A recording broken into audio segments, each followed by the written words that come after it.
I think sent me an email. It was good. Yeah. Read it. That's right. But there's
All right, well, good evening, everybody. It has reached the top of the hour, so we will go ahead and call the regular meeting of Tuesday, October 11th, 2022 to order. Please join me for a flag salute.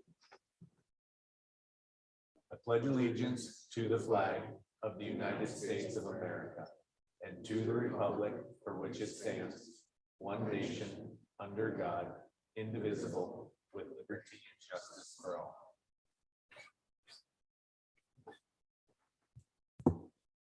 The Assembly of the City and Borough of Sitka would like to respectfully acknowledge the traditional first people of Sitka. With gratitude, we proceed on Tlingit Ani. Sarah, roll call, please. Mayor Eisenbeis, Present. Mr. Knox, Here. Mr. Mosier, Here. Mr. Christensen, Here. Ms. Duncan. Oh, she'll be right back. Ms. Duncan had to run to her vehicle to grab a charger for her Oh, iPad. perfect.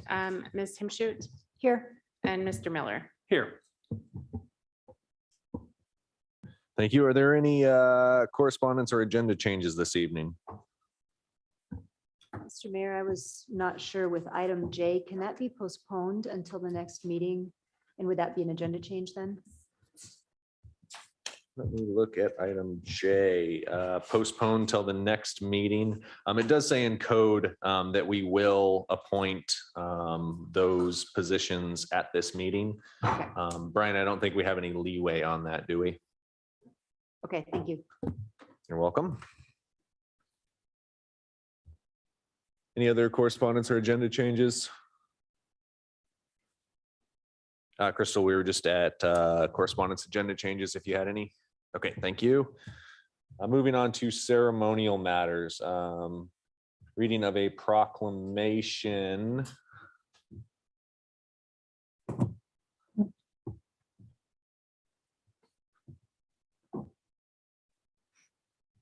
So this is a resolution reaffirming the second Monday in October as Indigenous Peoples' Day, which was yesterday. There was a pretty large gathering at UAS campus in honor of that. And so we're a day late here, but I think a day late is better than nothing. So I'll read that resolution.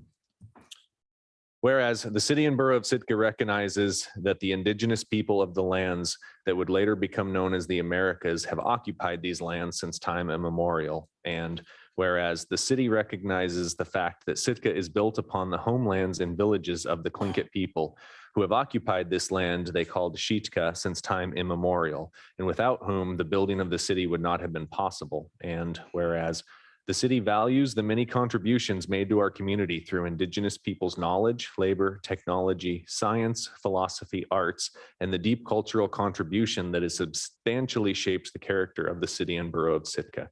And whereas the city and borough of Sitka has a responsibility to oppose the systematic racism towards Indigenous people in the United States and the city and borough of Sitka, which perpetuates high rates of poverty and income inequality, exacerbating disproportionate health, education, and social crises. And whereas the city strives to promote the closing of the equity gap for Indigenous peoples through policies and practices that reflect the experience of Indigenous peoples, ensure the greater access and opportunity, and honor our community's Indigenous roots, history, and contributions. And whereas in 2017, the Assembly of the City and Borough of Sitka passed Resolution 2017-20 recognizing Indigenous Peoples' Day. Now, therefore, be it resolved that the Assembly of the City and Borough of Sitka reaffirms the importance of this day, declares the second Monday in October as Indigenous Peoples' Day in the City and Borough of Sitka, firmly commits to continue its efforts to promote the well-being and growth of Alaska's Native, American Indian, and Indigenous community, and encourages other businesses, organizations, and public institutions to recognize Indigenous Peoples' Day. And that was passed and adopted by the City and Borough of Sitka Assembly on the 27th day of September, 2022. And I will talk a little bit later in my report about some of the activities that happened at the celebration for Indigenous Peoples' Day. Bring us to special reports. We have one scheduled special report this evening, the tourism survey. Amy is going to give us an update or tell us to do the survey, probably a little of both. Thank you. Thank you, Mr. Mayor. Amy Ainsley, Planning and Community Development Director. So our end of season review of the short-term tourism plan is scheduled for October 27th. That's a Thursday here at Harrigan Hall, Centennial Hall. That will be at 6 p.m. It's a joint work session between the Assembly and the Planning Commission, and an opportunity for both bodies to hear from city staff and other organizations about how elements of the plan worked this summer. And one really important voice in that discussion is going to be the communities. And so we have put out a community survey. It's been open since September 15th and is available on the city's website, cityofsitka.com. And it's also available in paper copies at the library and at City Hall as well. So you have until the end of this week to get in your comments and to give us feedback about how the season went. This is really critical feedback for us to use as we will be kind of moving forward and making some decisions about what next season looks like, what operations the city does or doesn't take on, maybe how we do those things differently, and also just a chance to express how you were or were not impacted as a result of this season. So again, cityofsitka.com to take that survey, or visit in person at City Hall at the library, and that will be available until this Saturday, the 15th. That's everything. More responses are encouraged, and especially the ones that have room for us to improve. Thank you. Are there any government to government reports this evening? Municipal boards, commissions, committees? Municipal departments? School district? Students and guests? All right, that'll bring us to persons to be heard. This is public participation for any item off of tonight's agenda, not to exceed 3 minutes for any individual.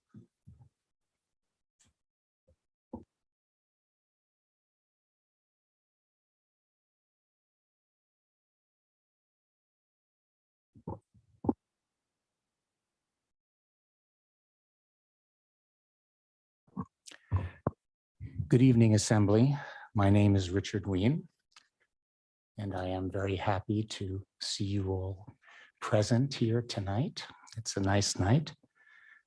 One of the most important things, and I know that people are generally not interested in details, and I feel economic issues are very important, especially since Sitka is, I'll just say, at the mercy, kind of like flotsam and jetsam, at the mercy of the economic tides.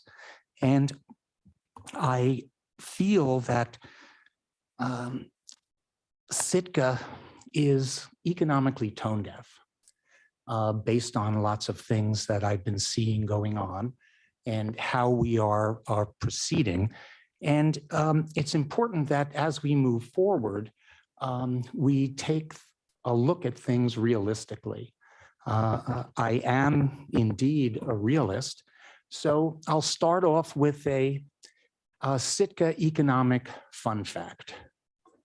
The Alaska State Bond Bank, and you can go online, it's part of the Department of Treasury, and they have their economic reports every year. And I looked at the latest one, which was 2021. And again, Sitka is the #1 holder of debt in the state. And that's holding 15.3% of all the debt in the state. And that amounts to $141,995,000, which is important. The next runner-up is like the Kenai, and Juneau is like #3 at 10%. We're at 15%. And the reason I bring this up is because, and maybe someone from the Assembly can tell me, when we stop paying interest only on these debts and start paying principal and interest. And I think these things are important because in the planning for the future, especially since there is the notion of increasing our electrical output, et cetera, and we really need to learn how to grow. Because as you can see with this one figure, we are in a hole. And if you add, and I will bring these other numbers up as time goes on, but this is a very serious debt problem. And I know in the past we applauded ourselves for refinancing, and I'm glad we did. But now with the increase in rates, the ability to refinance will probably be nil for the forthcoming future. Thank you.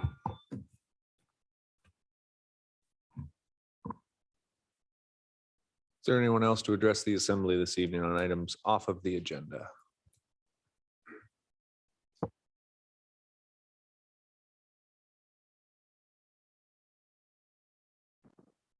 Hi, I'm Karen Addicks, and it just came to my attention today that because we do not have an animal control officer, they are not giving live traps out to people anymore because they believe that the animal shelter volunteers don't know how to deal with the cats. And I think that's a problem to not give those cat traps out to people, because I know of one situation recently where their domesticated cat has escaped and they're trying to, it's a little bit shy and they're trying to trap it. And so I just wonder why we've instituted that, and if, you know, I should buy my own personal cat traps to make available to people or what. So thank you.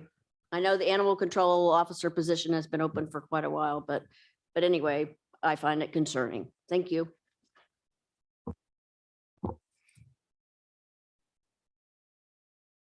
No one else this evening to address the Assembly? All right, that'll bring us on to consent agenda. I move to approve the consent agenda consisting of item A, approve the September 22nd and September 27th Assembly meeting minutes. Second. It's been moved in seconded to approve the consent agenda. Is there any public comment? Sarah, on the consent agenda? Mayor Eisenbeiß, Yes. Mr. Miller, Yes. Mr. Knox, Yes. Mr. Christensen, Yes. Ms. Duncan, Yes. Ms. Himshoot, Yes. and Mr. Mosher. Yes. The motion passes 7-0 on item A. Brings us to unfinished business, item B. I move to formally accept the certificate of election for the October 4th, 2022 regular municipal election according to the results set forth in the attached election certification prepared by the municipal clerk, and request that the official tally be included in the minutes as part of the permanent record. Second. It's been moved and seconded to approve the municipal clerk's certificate of election. Is there any public comment? Assembly deliberation?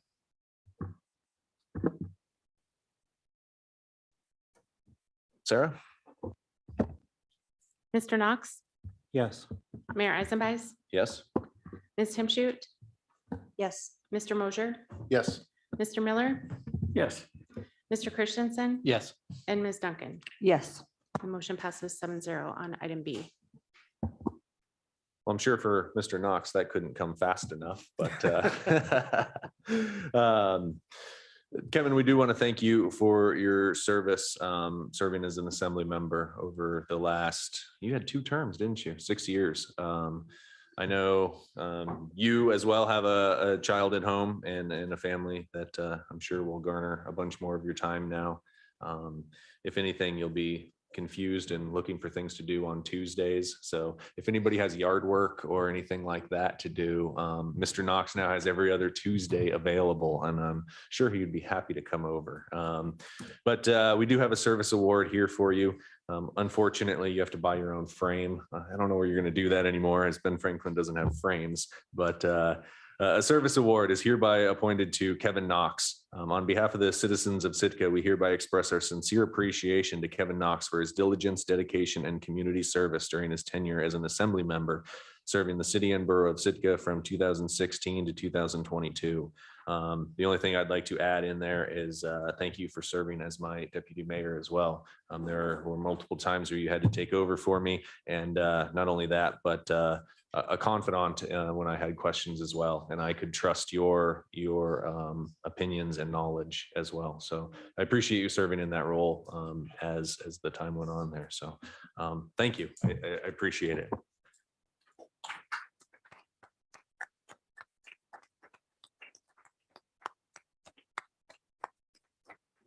And now I guess if you want to, Thanks. Well, I thank you for the kind words. I certainly appreciate it. I feel like, well, I sent Sarah a note today that this is the exact day that I was sworn in 6 years ago too. So it's kind of fun going out on that same. But I also wanted to just say a few things and kind of go out in the same way that I came in to this office. We all serve our community in different ways and contributing as individuals, as families, as businesses, as organizations. I really truly believe that local government is one of those bases where many changes can be made. And I came to this position with a focus on equity, inclusion, and justice. I also came into the position seeking time to listen and thoughtfully consider a lot of the issues that were being put before the body. And we have had a whole range of them, from some really tough things to consider to some things that frankly were kind of fun. The other piece of this for me too was challenging the status quo. I really wanted to come in and realize some incremental change, to realize change for those who in the past have been marginalized or underrepresented. The daily routine things to, our basic responsibilities was a starting point there. Larger issues, of course, the ones that were harder to tackle and reconcile within our community came after that.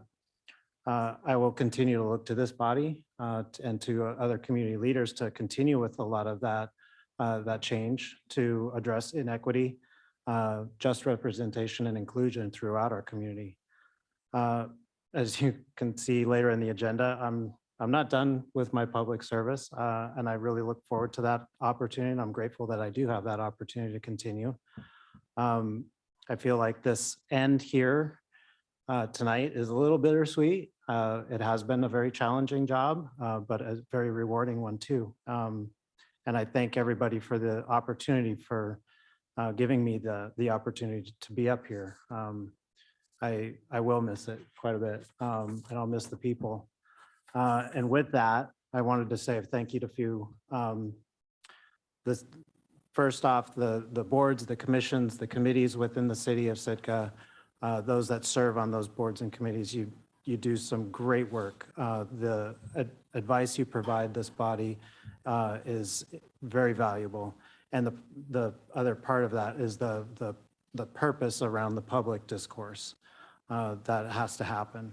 To all of you and working with you, thank you. I really have learned a lot about my community, myself, about how we all serve our various different constituencies and the viewpoints that we bring to this table. That has been an immense pleasure for me to see.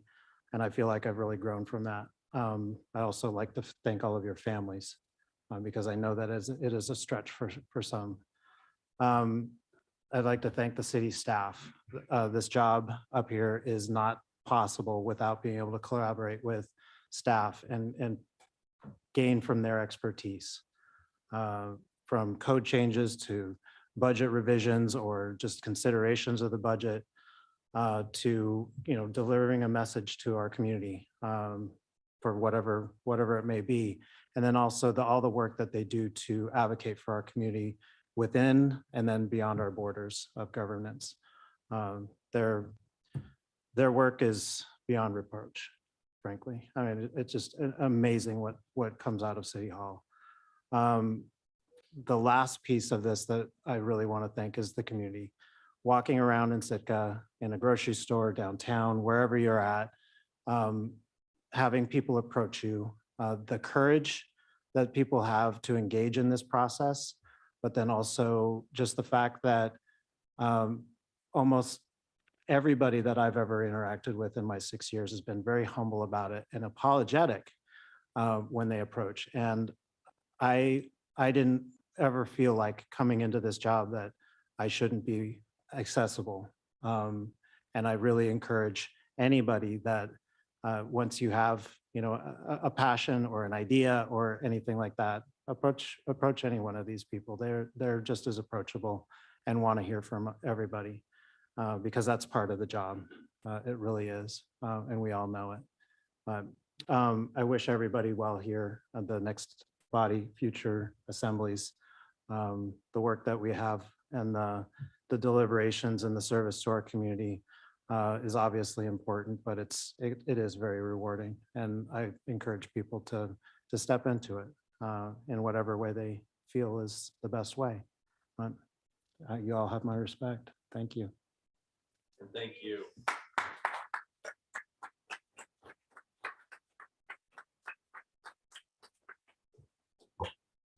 And now I know the reason everybody really came. There's cupcakes tonight. So as a student here in the high school, I did learn that if I came on the election nights, then you would end up getting cupcakes. So it was a very important night. So we will take a short break. There are cupcakes in the back, and just an opportunity to thank Mr. Knox and fill him, give him applications for your other boards and commissions that are out there. Assembly will take a short recess and reconvene here. Thank you.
Well, now that we've all got our sugar rush for the evening. All right, let me get my stuff situated here. So that'll bring us to new business for the evening. This is the oath of office for the newly elected officials. Sarah, that'll be you. Who are you grabbing, Chris or Tor first? Both at the same time. All right, front and center.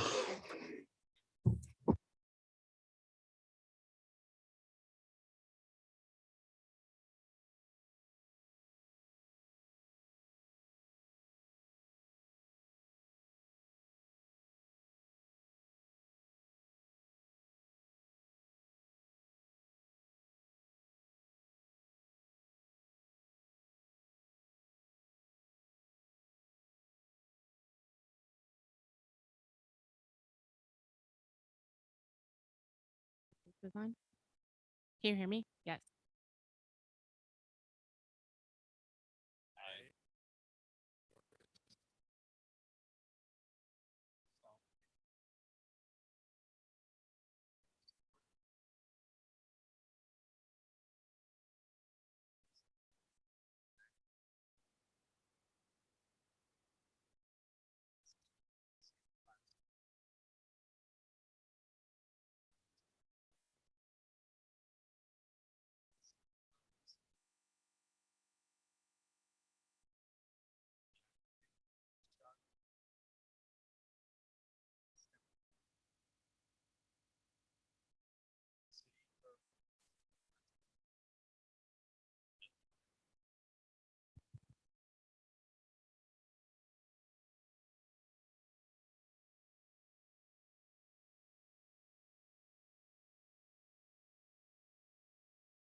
All right, Chris, you ready for this?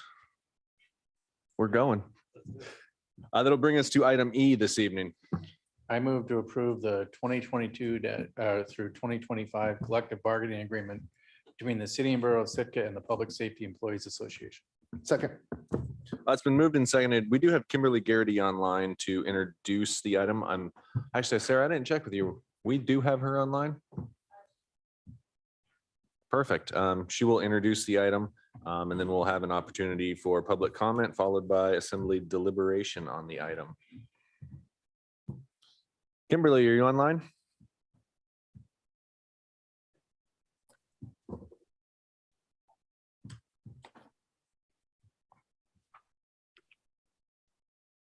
There you are. We can see you now. Can you hear us, Kimberly? Yes. Awesome. So we've made the motion to introduce the item. If you can give us an introduction, and then we'll go to public comment, and then if the assembly does have questions for you, if you could stay on for that part, please. Thank you. The floor is yours. Thank you. Good evening, everybody. This is our fourth and final contract in terms of this recent round of labor negotiations. It was with the police union, Public Safety Employees Association. We started in June. We didn't start as early as we had with the other groups for a variety of reasons. I think mostly scheduling problems, but we negotiated 2 days in June. And then the first time we were able to get back together was the end of August. So this one has been a little bit delayed compared to the other three. We did reach a tentative agreement in August, and that was out for ratification for the month of September. We, in terms of processing the draft tentative agreement and getting proofing and all of the different things back and forth, the contract was finally ratified by the union on October 3rd, which gave us just enough time to get it on today's agenda for this assembly's approval. The non-economic terms is before the personnel rules, or the personnel policy handbook, I really should say, was a critical piece of what we did in all 4 contracts. That was included and modified in this contract as the other 3. PSEA already had Martin Luther King Jr. holiday.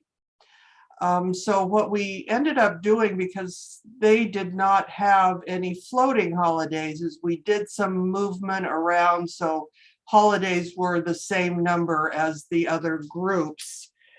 Took their Seward holiday and made it a floating holiday instead.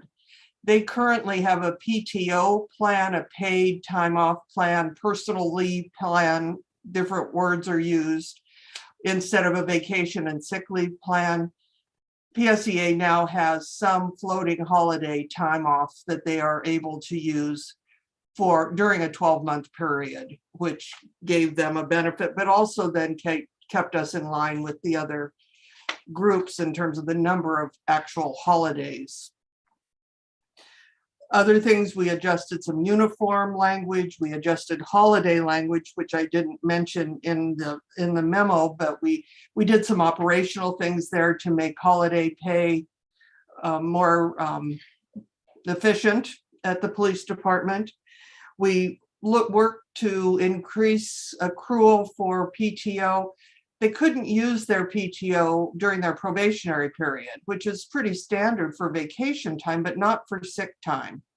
And so we agreed to front load some PTO so they could use that for sick only during that probationary period. So we tried to even the playing field a little bit there for PSEA. And it was very obvious after the COVID experience that this was a problem with the PTO system. The new employees would come on, they'd have no time off, and then they'd have to get sent home because they'd been exposed or had to quarantine because of COVID. So what we tried to do is find a balance there. We also added to their probationary periods. Police already had a 12-month period, but we thought operationally it made sense that dispatchers needed a 12-month period, and even jailers potentially, if they're rotating into other positions, might need the same thing. The multi-service officer similarly. So all positions in the police department are now a 12-month probationary period. On the wages, the economic package, that we ended up with an 8% across the board cost of living. We did market adjustments for some of the job classes, which were necessary given the market. We particularly looked at catch-a-can for the dispatchers and the police officers. And when we made those adjustments, then we had to also make adjustments in the sergeants and the dispatch supervisors in order to keep that percentage difference between subordinate and supervisor at the right place. But the market adjustments were really critical. And again, as we've talked with the other labor contracts, labor is just not available, shortages, vacancies. We needed to do whatever we could do to try and improve our competitiveness in this area. And the one-time lump sum was an opportunity to reward, if you would, their hard work over the COVID period, just acknowledge that they were there as first responders, recognize their service. Little bit of appreciation for law enforcement, which they don't always get a lot of these days. the matrix in year 2 and 3, adjustments of 3.5% and 4% flat rates. And there will be a step movement, which is part of the budget process in the second year of the contract. So they will be eligible for step movements, which will give them an additional slight bump over and above that 3.5%. Year 1, as we costed it, falls well within what we were allocated in the budget. And we'll be able to cover costs, any increased costs that we have just due to the vacancy. The other thing that we did is the contract is effective September 1, so pay increases are not retroactive to July 1, but they are retroactive to September 1 because of the delay in getting this done. So that's an overview of the general parameters of the contract that we agreed to. And we recommend approval. Great. Thank you, Kimberly, for your work on this. Like I had asked it, if you could stay on the line for potential assembly questions here in just a minute, but we'll open up the floor to public comment. Is there any public comment on item 22-147?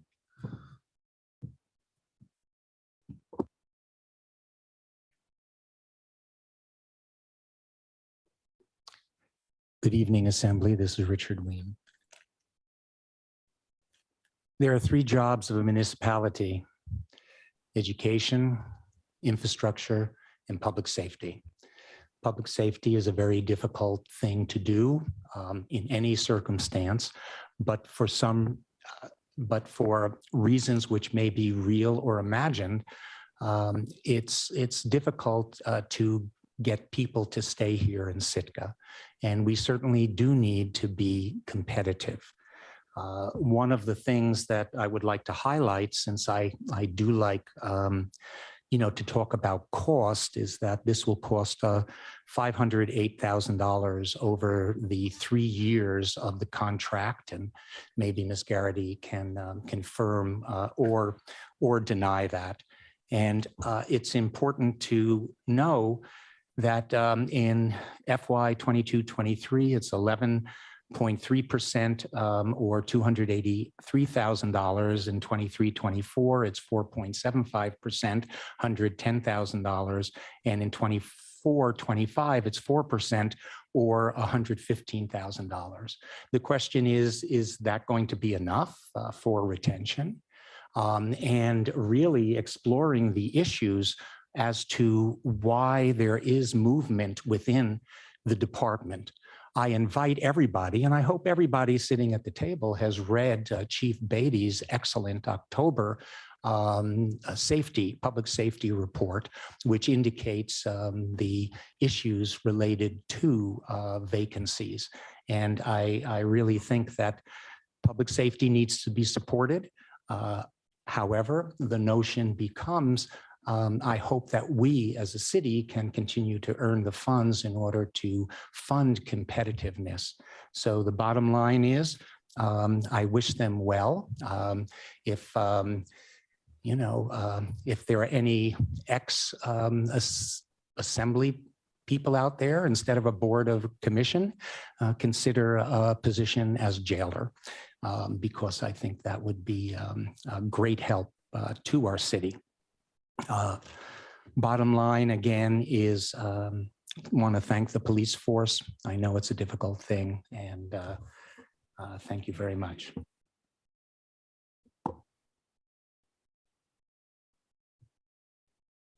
Is there anyone else to speak to the item tonight?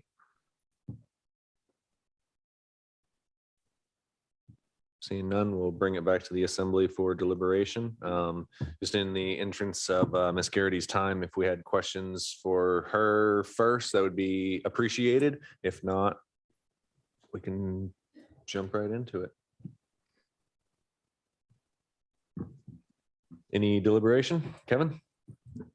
Thank you, Mr. Mayor. I was just going to say thanks to Kimberly and John and the team, everyone involved with the negotiations. I know it's not always easy. Now this is the 4th one, and you guys are probably ready to be done. I just want to say thank you, and we're fortunate to have you, and glad that we're able to have a package that will help keep police officers on the streets and have our positions filled. Thank you. Tor? Yeah, I would amplify that and also to extend that as well to our police officers who are negotiating this.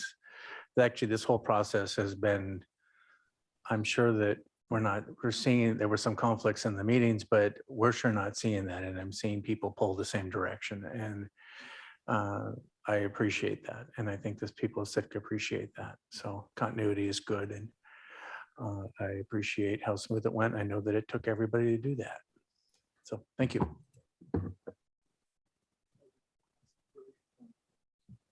Please.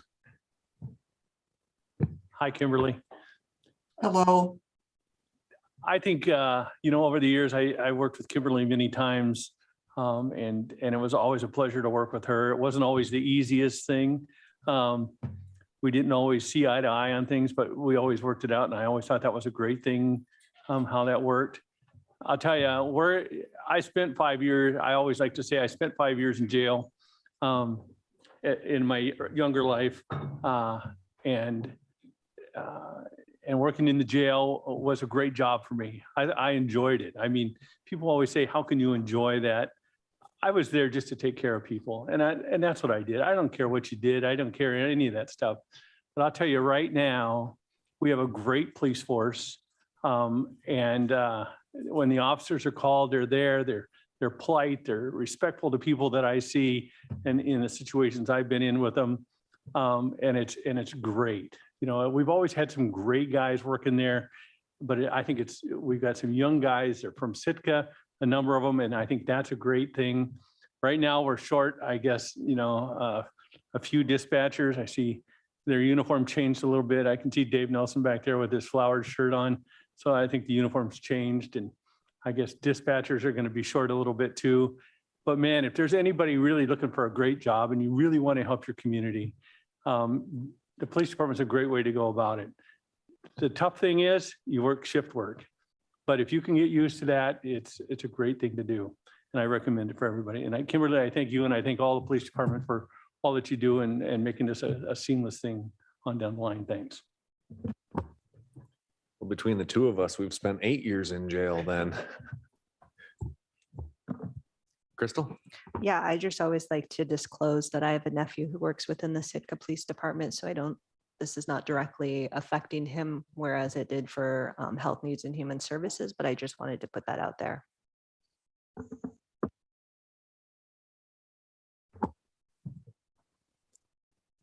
Any other deliberation on the item this evening?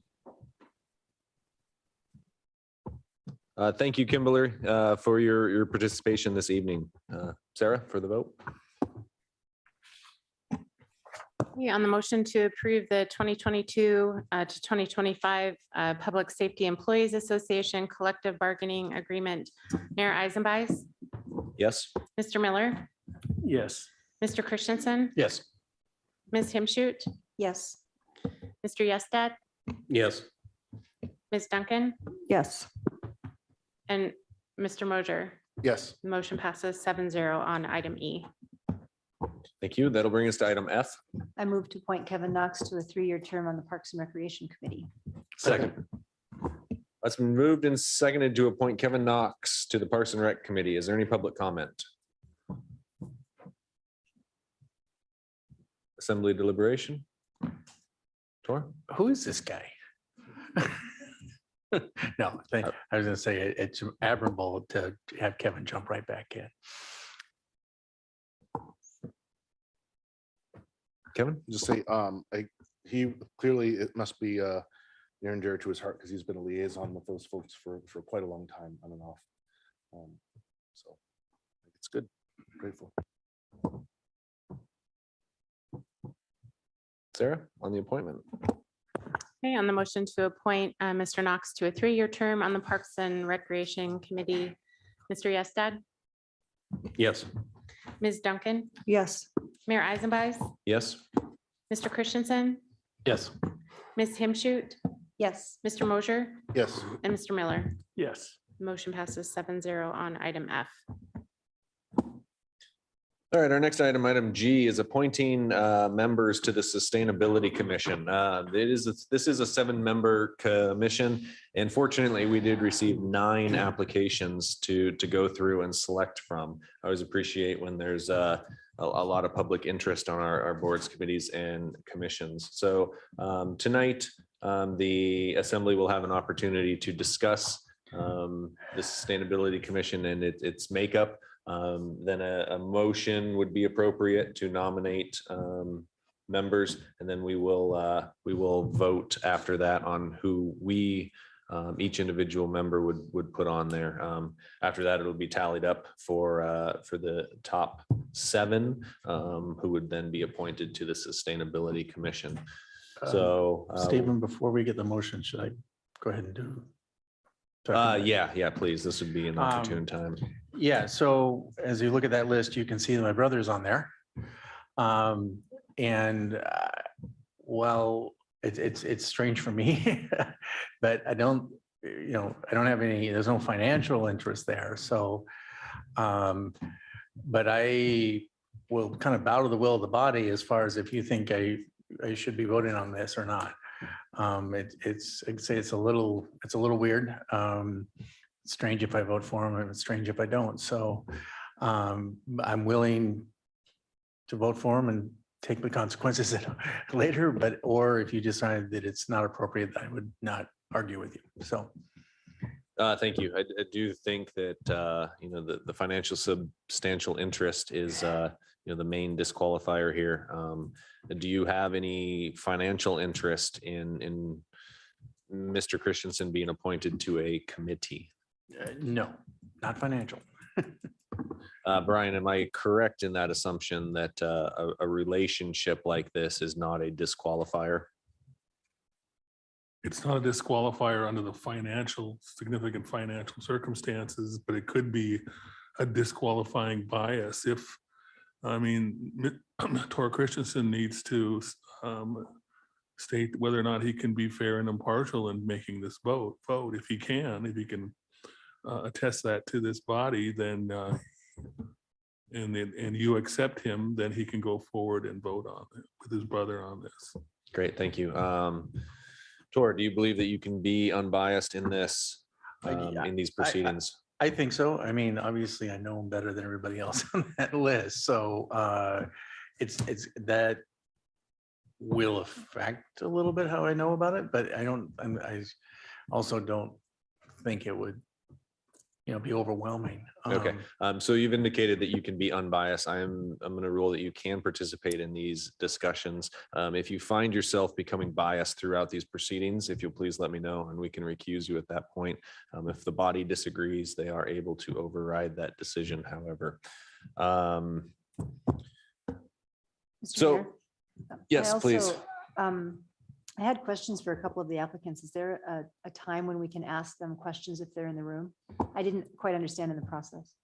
Yes, most definitely. I think that would be most appropriate after the nominations are made. So we can have a kind of a discussion on the process now and then nominate and then yes, you're always welcome to ask for participation from those in the audience. Thank you.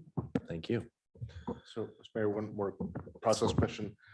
So I didn't see with this printout Sarah gave us, are we going to nominate under step 2 everybody and then after the public comment and everything, then we'll have our list of people we want? Yes, typically that is how it's gone unless, in these brief discussions now, we find that there is a substantial reason that any of them cannot serve. I think they've been somewhat vetted already.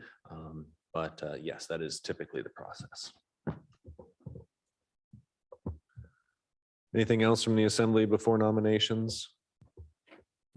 I would just like to say, I thank everybody for putting their name in. I do have a little bit of a concern of Cord Christensen's participation in the Sustainability Commission.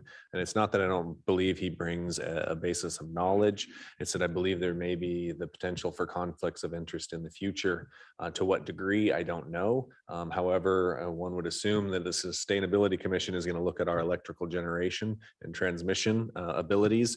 And I would hate to I would hate to shortchange the commission by having one member who has to recuse themselves extensively throughout the process. So while I do believe there should be a nomination, I just wanted to put out my kind of thoughts on Cord Christensen's participation in this. Anything else? Are we ready for a nomination? Well, now that Mr. Knox is gone, somebody else has to fill that role.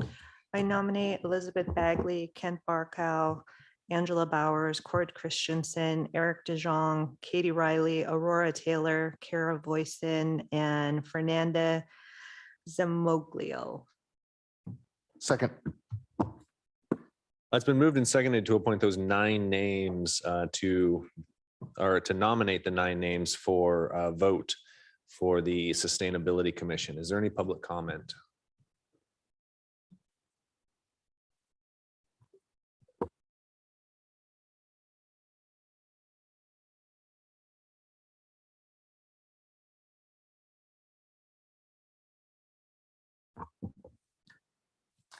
Good evening. My name is Joel Hansen.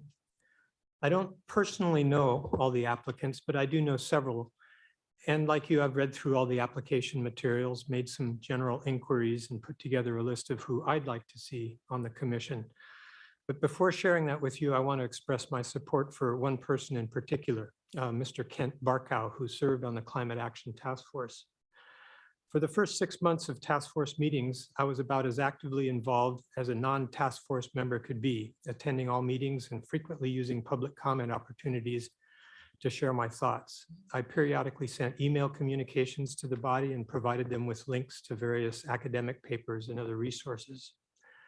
But eventually I stopped participating because the only real response and engagement I got in return was from 2 task force members, Kent Barkow and Kay Kreis, who would email or call to thank me for my participation or ask for further information.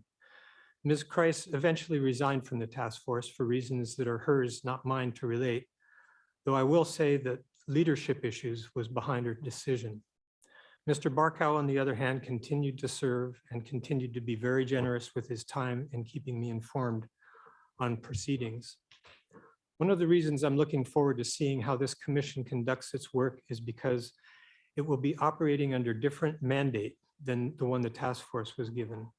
This group's established ordinance instructs it in part as follows, quote, "With the approval and direction of the Assembly, the Commission will work with designated staff to provide information and outreach to the public in order to understand community priorities and develop community consensus on matters concerning sustainability," unquote.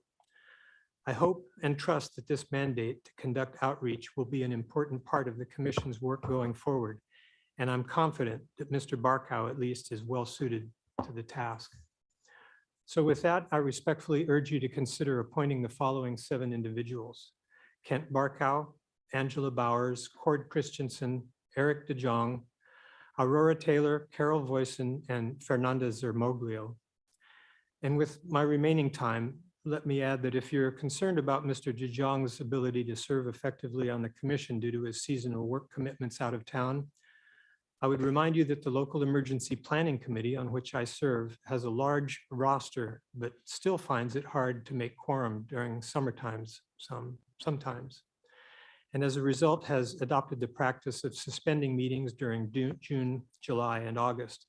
This isn't something that I would necessarily recommend for this commission, but it demonstrates the need for some flexibility and understanding in this regard. Thank you for your attention.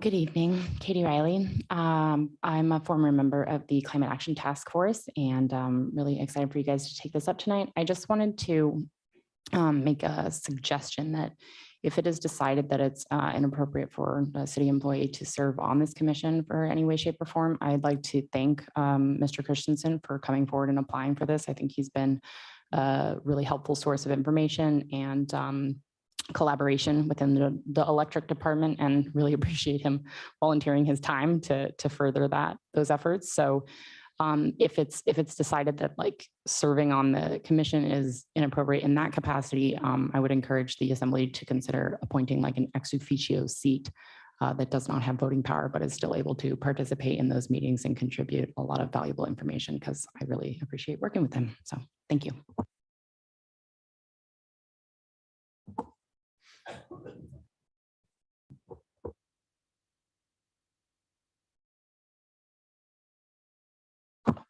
My name's Scott Celine. I want to thank you guys for being here. I just wonder if the conflict that you're talking about, like when the Sustainability Commission figures out that we can get more heat out of the ocean than having air-to-air heat pumps, would that be a enterprise fund conflict for a city employee as far as, you know, like you can't sell back extra KW from your photovoltaic to the city? Would that be the conflict that you're thinking about, where the enterprise fund is to be an earning entity and then figuring out that we can pump more heat from the sea than absorbing from the air, and that would conflict with the earnings of the enterprise fund?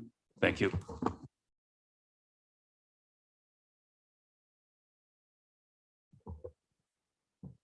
Anyone else on the list of nominations?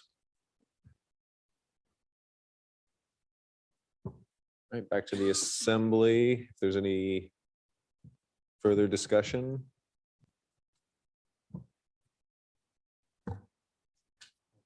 Rebecca? Yeah, thank you, Mr. Mayor. Is this the moment where we can ask people to come forward? And Yes, please, if they're willing. yeah, I was hoping to speak with Fernandez Zermoglio.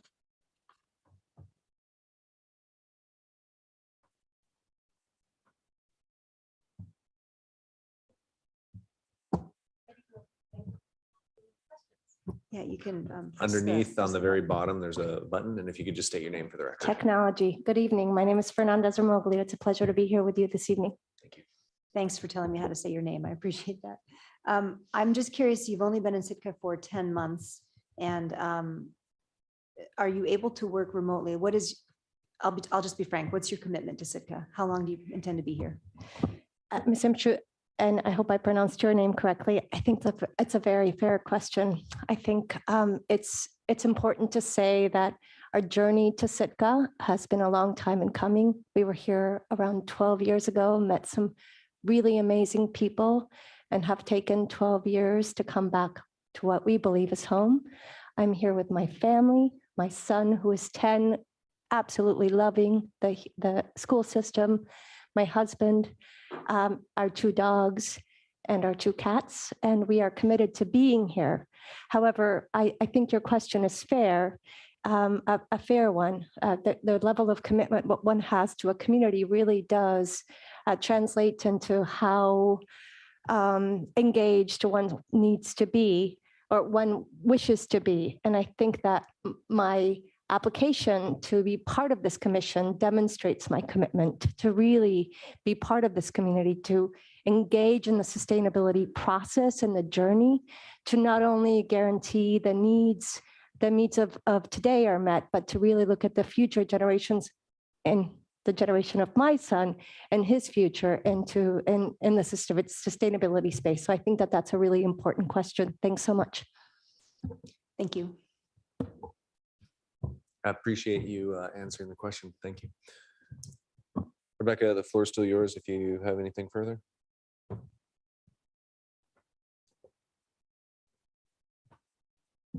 No, I think I'll stop there. Thank you. Any other deliberation?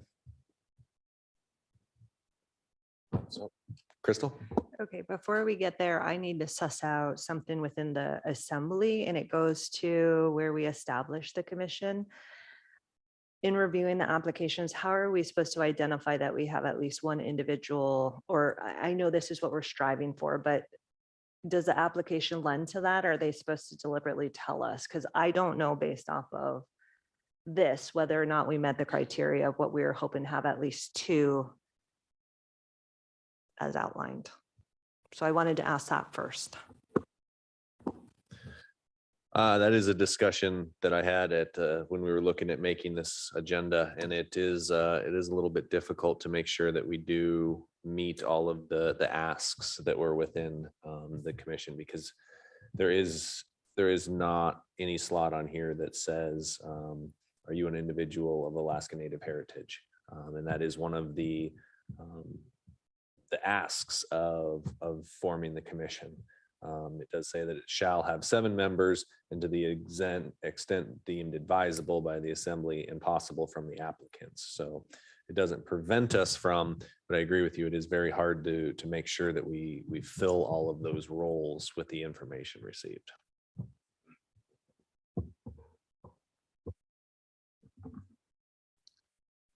I hate to put you on the spot, but I know that you helped author it. Was there a solution? Because we did discuss that at the time, and I know we're going to appoint it. And once we do, we're going to have 7 because we have 9 excellent applicants here. Again, I just don't know if we've kind of met that, what we are striving for. Yeah, I don't think I can be the judge of that. You know, the intent, I think, was clear, and we've heard multiple times from the tribe in our meetings or dinners with them that they would like to have well, they would like to have dedicated seats on boards and commissions, and we're just not sure that can be done. And so this was a way to try to meet that not only request from the tribe, but you know, from an equity standpoint, we're on Tlingit Ani, and it would be great to have somebody representing or with that perspective included, if at all possible. But it does say, you know, possible from the applicants. And I would hope that an applicant would self-identify that that's one of the things they bring to their application. So I didn't see it in any of these applications.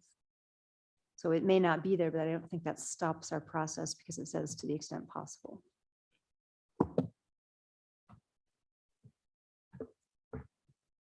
I'm just going to make this one statement. Maybe we can help them bring that out, because I don't think people follow when we establish this, that they need to self-identify because we're looking for that type of inclusion on this.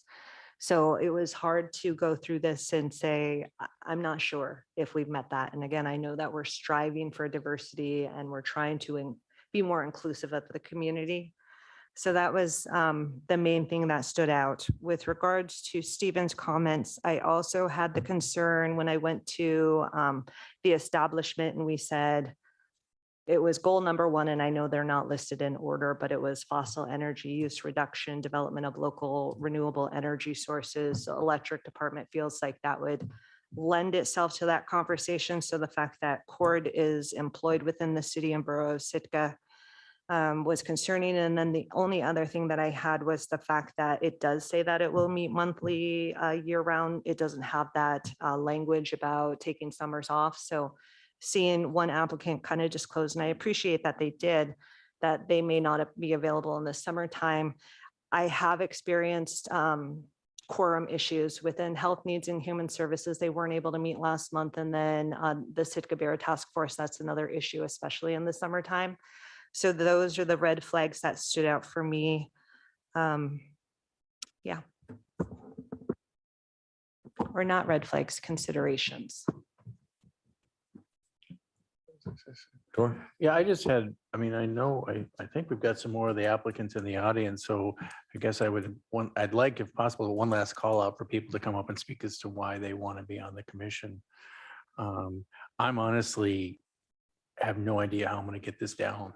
This is a great slate, and I'm sitting here rereading the applications now, trying to figure out a way to get it down to 7. So if anybody else wants to speak, I'd love to hear from you. So you can ask individual people to come up. However, to open it back up to all the members to speak, we'd have to have a motion to suspend the rules. That's fine. I know that some folks who are here to, I don't know your faces if they're here to apply for it. So.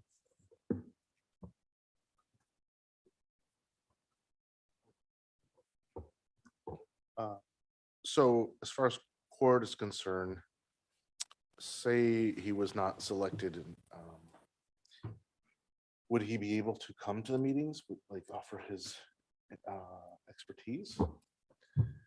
I would believe so. I would also believe from what I've heard from previous committee members that Mr. Christensen was an active participation and perhaps the liaison. John, am I getting that right? Where he acted somewhat as a liaison or the point person within the electric department?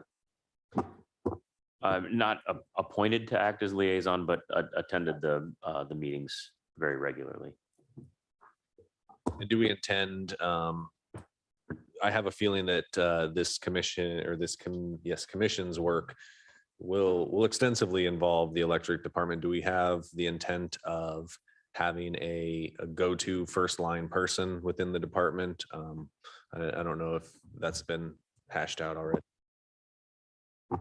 Well, I think the first staff contact for this commission is going to be the sustainability coordinator, and one of the roles of that sustainability coordinator will be bringing in appropriate staff members to answer questions and liaise with the commission as appropriate. So I would imagine there will be a fairly regular amount of contact between that department and Mr. Christensen would likely be the one called to speak with them. Okay. Kevin, did I help Yeah. clarify there? Okay. Yeah, thank you. Yeah.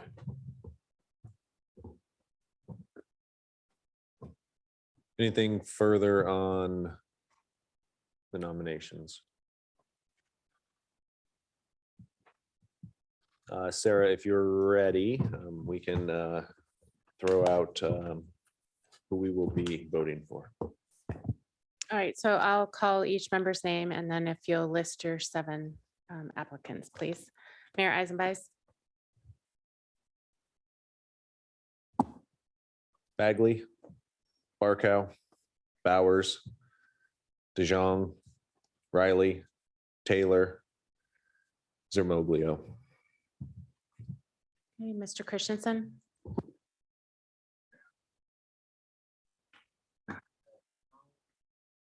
DeJong, Bowers, Bagley, Riley, Taylor, Voisin, Samoglio. okay, Mr. Yestad, Bagley, Barkow, Bowers, DeJong, Riley, Taylor, and Zermoglio. okay, Mr. Mosher, Bagley, Bowers, DeJong, Riley, Taylor, Voisin, Zermoglio. okay, Mr. Miller, Bagley, Barkow, with reluctance, Bowers, Riley, Taylor, Voisin, and Fernanda. Guess I'll never say the last name.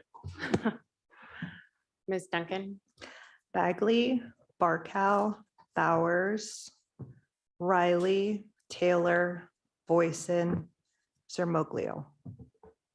Ms. Tim Shoot, Bagley, Riley, Zermoglio, Voisin, Barkow, Taylor, Bowers.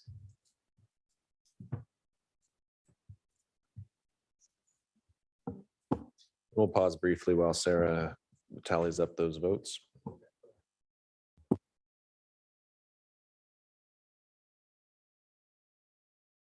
We will take 5 right after this item. Yeah, we'll take 5 right after this one.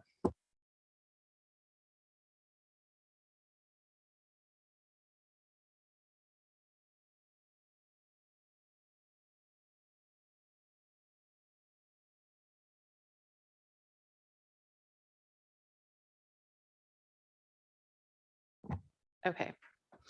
So I have Bagley, Barkow, Bowers, Riley, Taylor, Voisin, and Zermoglio.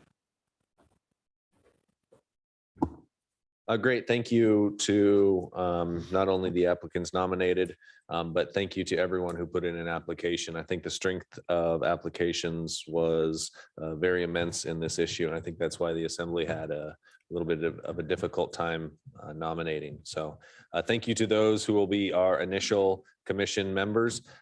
Just if your name was not selected, I encourage you to continue to participate as able throughout this. This will be a long-standing commission that will need as much help as it can get. So I appreciate that. Sarah? Mayor, I just wanted to, for those appointed, the clerk's office will be in touch with you in the next few days to schedule an organizational meeting. Great. Thank you for that one. We have gone past the top of the hour, about an hour from our last break. So we will take a 5-minute break and then jump back in on item H. Thank you.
Mr. Mosier, right on time there. I love it.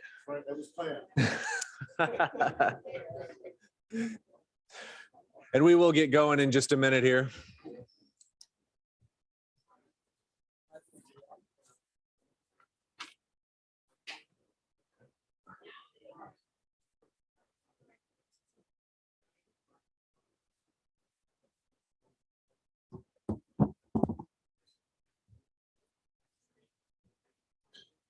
All right, well, the assembly is seated. We will get going on item H here.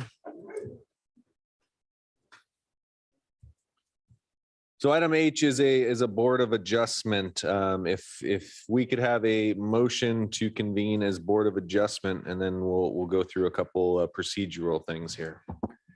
I move to convene as the Board of Adjustment. Second. Sarah? Mayor Eisenbeiß, Yes? Mr. Christensen, Yes. Mr. Yestad, Yes. Mr. Mosier, Yes. Ms. Duncan, Yes. Ms. Himshoot, Yes. and Mr. Miller. Yes. Okay, the motion passes. Thank you. We are now convened as the Board of Adjustment. With that, Brian, if you could help lead us on our charge as the Board of Adjustment. Surely. The procedure that you'll follow has been provided in a sheet that you can follow. I won't repeat that for you. It's relatively simple. And if you have any questions about the procedure as this progresses, I'm here to represent the assembly and the assembly only. I do want to give you a quick overview of what your charge is as the Board of Adjustment. And in the simplest of terms, your charge is to exercise your independent judgment as to the merits of the Planning Commission's decisions that's being appealed today. Now, that decision by the Planning Commission deserves, and you must give it, a presumption of validity. And it is the appellant's charge and has the burden of persuasion as to whether or not the appeal should be granted, denied, or otherwise. When exercising your independent judgment, you need to apply reason, practicality, and common sense. In other words, adopt the rule that is most persuasive in light of precedent, reason, and policy. And you do this on the evidence that was presented to the Planning Commission. You're not here to hear new facts or evidence. You're here to hear argument, persuasion by the appellant and the rebuttal by the appellee as to whether or not the Planning Commission's, what should happen to the Planning Commission's decision. I will be here to answer your questions as we go through this process. Thank you. Thank you, Brian. Quick overview for members of the public who are here tonight. So first will be a staff presentation, 10 minutes in length maximum, followed by an appellant presentation, 10 minutes in length maximum. At that point, we will open it up to public comment germane to the matter. And then the applicant or the applicant, excuse me, will have 5 minutes to respond. The appellant will have 5 minutes to respond, and then the evidentiary portion will be closed, and it'll be up to the Board of Adjustment to deliberate. Is there questions from the body on that process? Great, thank you. At this time, I would open it up to staff presentation, not to exceed 10 minutes, please. Do you want me to give my disclaimer yes, now? please. My apologies. Oh, no problem. I do have a bit of a disclaimer before we get started here. I worked for Island Enterprise, who's owned by Jeremy Twaddle, who at one point was a Kona owner in sound development. At that, I've never received a paycheck from sound development, and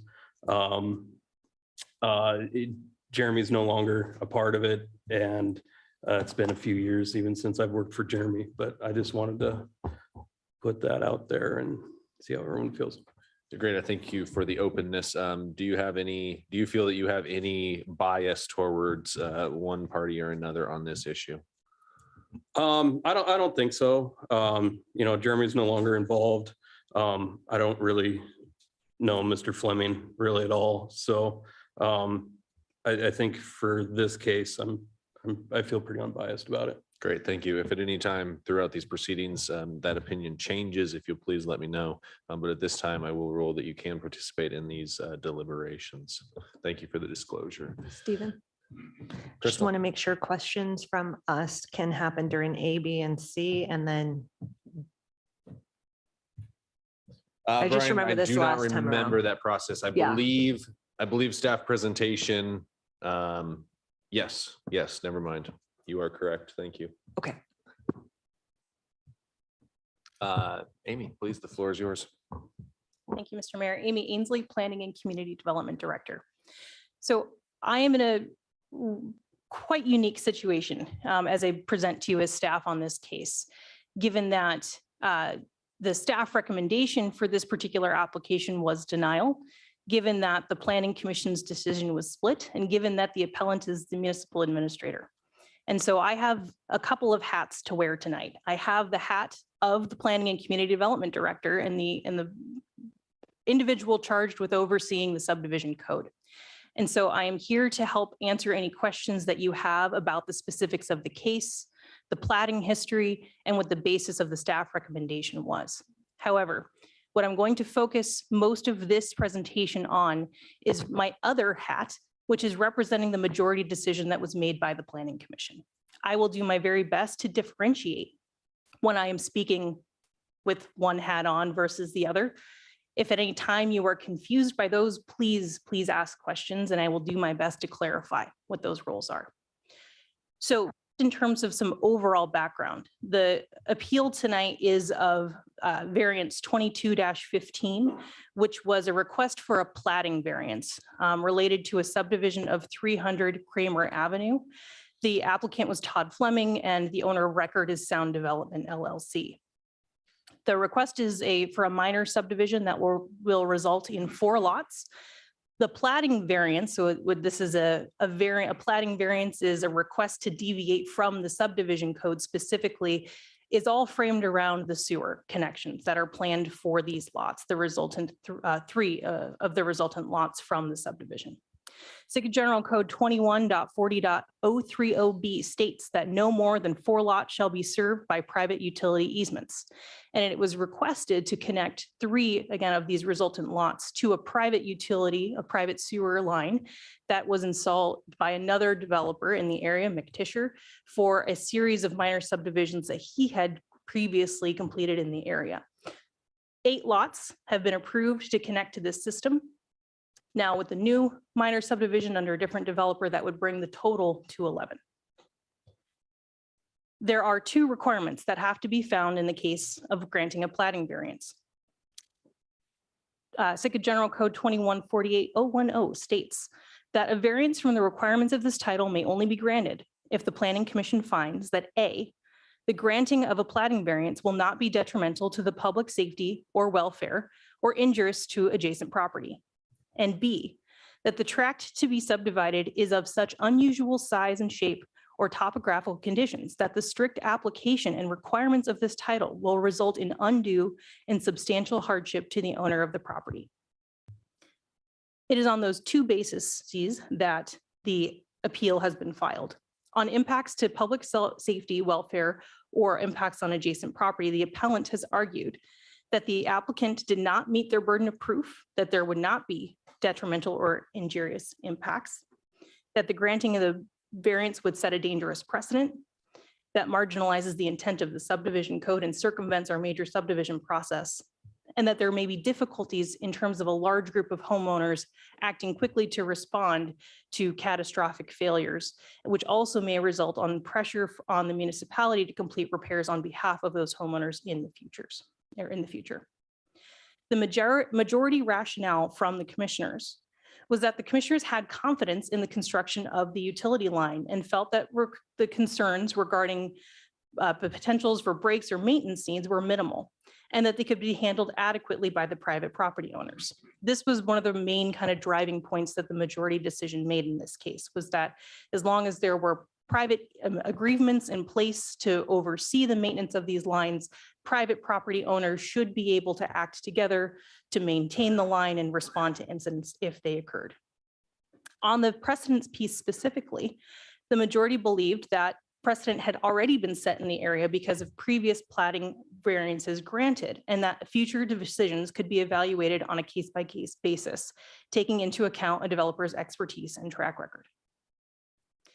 Number two, on special circumstances that might warrant or justify the granting of a variance, the appellant argued that the applicant failed to prove that there would be a hardship if the variance was not granted, and that the only justification provided was that the granting of the variance would allow for future property owners to have gravity sewer and eliminate the need for a sanitary sewer pump.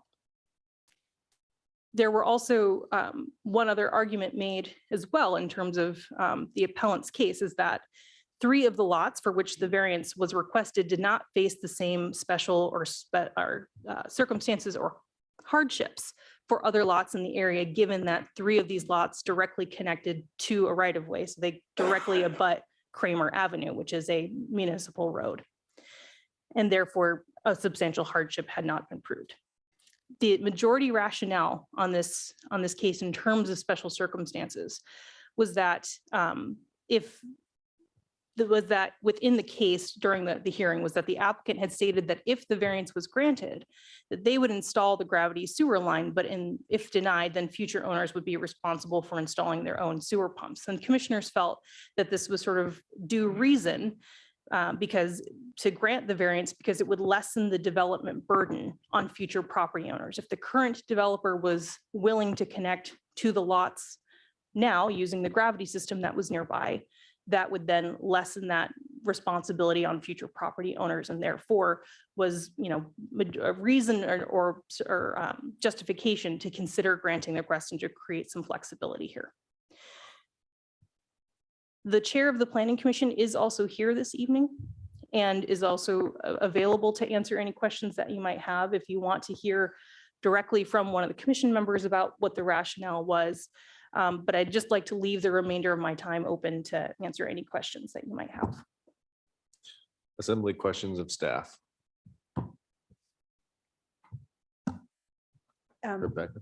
Mr. Mayor, is it appropriate this is not an area that I have expertise in. Can I ask some technical questions? Please.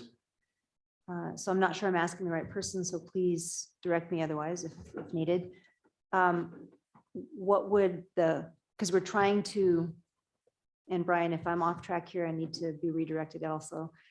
My question is, what is the cost to a private homeowner of installing a sanitary sewer pump? That was discussed at the meeting.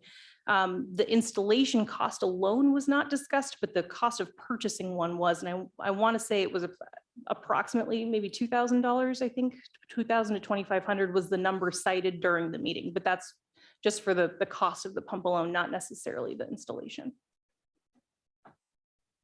Okay. And this may not be an appropriate question for you. I'm curious what a home in this subdivision would, like, what is $2,000 relative to the cost of the entire home? And is there a way to quantify that? That is, I can come back because there is an opportunity for me to come back after public comment. And so I can look at some of the other property values in the neighborhood in that time and bring you back and answer what some of the other, that's not necessarily a determinant of what the value of these properties would be, but I might be able to get you some ballpark numbers based on what's publicly accessible. And what I'm getting at is we're trying to show an undue financial burden, right? That's what part of this question is. Well, that's kind of a tricky question. Alaska state statute does state that financial burden alone is generally not grounds for the granting of a variance. However, there has to be some reason applied to that, right? When we talk about topography or difficult circumstances of a lot, anything can be addressed with enough time and enough money, but is it practical to do so? So the weighing of whether or not a financial consideration is enough to warrant a variance, or if something is, so challenging or unique or different that even if you could apply enough money to it, it's not worthwhile to do so. To say that, so technically financial considerations are not supposed to be a part of the granting of a variance, but to pretend that they're not a part of the conversation, I think is not reasonable. So undue and substantial hardship is talking about the being able to even access the lot or something like that. Yeah, usually it's some sort of unique characteristic of the lot, that it's positioned, where it is positioned in relation to a right of way or an access point. If it has really challenging topography, the size, if it was platted, historically platted at a small size and is difficult to develop. It's usually some kind of characteristic of the lot that's difficult to change or modify. Okay, thank you. Brian, do we have additional time over the 10 minutes for Board of Adjustment questions, or does the end of the 10 minutes end that period? I think the board can take as much time as they want beyond it. We're trying to limit the presentations, not the questions. Understood. Thank you. Amy, I do have a question. Do you have any knowledge of the sewer main that they are anticipating connecting to? Would it be able to support 11 lots as constructed? Do you know? I don't personally want to speculate about the capacity of the line, and this is where I'll switch to the staff perspective, right? So Please. Staff's perspective in terms of writing a recommendation in this case was not about the capacity of the line. It was more about the difficulties that we imagine there to be in the future in terms of management of the line, and then moreover, the precedent that it set, particularly in our ability to carry out the major subdivision process. The capacity issues itself are kind of difficult to say. We don't have an analysis presented from the applicant that speaks to the capacity, but generally speaking, just applying, the size of the line, which is an 8-inch line, and other similar subdivisions, I would say it's likely that it probably from a capacity standpoint could handle the other lots, but we don't have a capacity analysis to say that definitively. So I'm out on a limb in terms of a little bit of speculation here, but I do want to make clear that from the staff's recommendation, capacity was not the issue. Okay, thank you. And then can you remind me it would be, is it 8 lots that are currently served? Is that access a variance, or is that a main city line at that point? It is a variance because it's a private line. So again, to be pedantic, it's not a main, it's a private line. It's not a main that is owned by the city and borough of Sitka. Understood. But it's a private line. 8 of those are connected to it. The provision to allow for the 8 that are currently connected were granted through platting variances. Thank you. The city sewer line that runs on Kramer, does that run past these lots? It does not. It terminates around Emmons Street. Okay, was that where the gate used to? It is, yes, yeah. As a good frame of reference, that is where the gate used to be located. Okay, thank you. Further questions from the Board of Adjustment? Thank you for your time this evening. We will move on to the appellant presentation, not to exceed 10 minutes, please.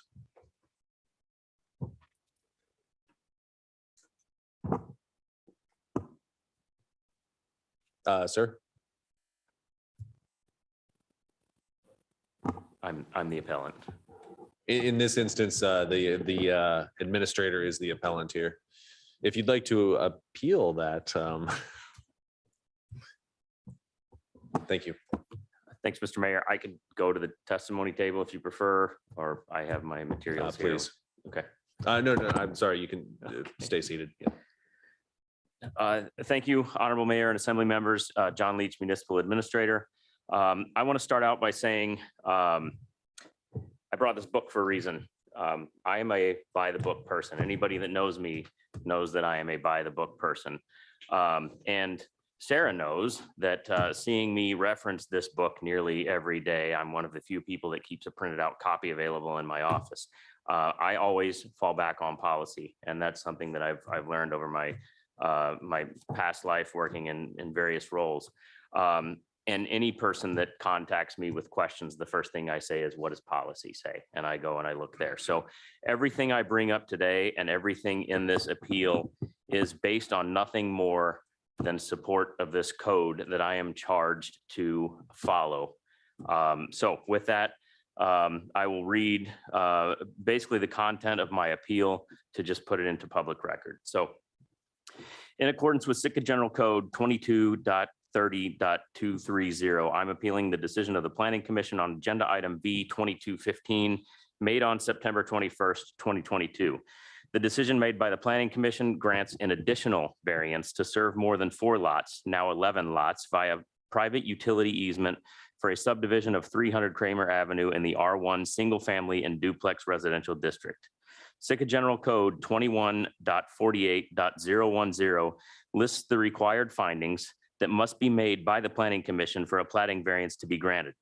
It is my view that neither can be found in this case. In accordance with Sitka General Code 21.48.010A, quote, the granting of a planning variance will not be detrimental to the public safety or welfare or injurious to adjacent property, end quote. It is my opinion that at no time during the meeting of September 21st, 2022, did the applicant prove that the requirements of Sitka General Code 21.48.010A could be met. Rather, the Planning Commission called the Public Works Director and the municipal engineer to the testimony table and asked their opinions on the applicant's request and the suitability of the existing private utility. During the testimony, certain members of the Planning Commission posed questions intended to humiliate and embarrass the Public Works Director and municipal engineer while they were attempting to provide their opinion on an application that was not their responsibility to support with evidence. For example, at one point, the municipal engineer, Mike Schmetzer, was asked, what is the appropriate size line for a utility such as this? When he tried to answer the question, his comments were, I'm an engineer. I look at the entire system, not just focus in on one line. And as he was trying to explain that, he was laughed at and interrupted.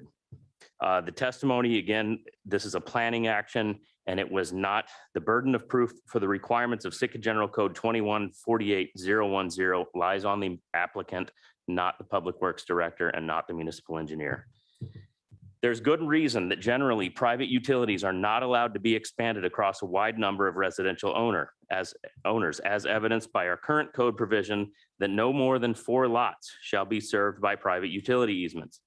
The private utility currently has approval for 8 lots to connect to it. Further expansion of the private utility sets a dangerous precedent for future development, marginalizes the intended purpose of our code, and encourages circumvention of the major subdivision process. It is my opinion that further expansion of this utility poses a risk to neighboring properties and city infrastructure that the applicant did not sufficiently address. While the existing utility is private, it is the responsibility of the property owners to maintain.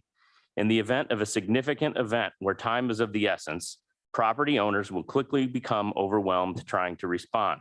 Naturally, residents will look to their local government for help and intervention in these cases.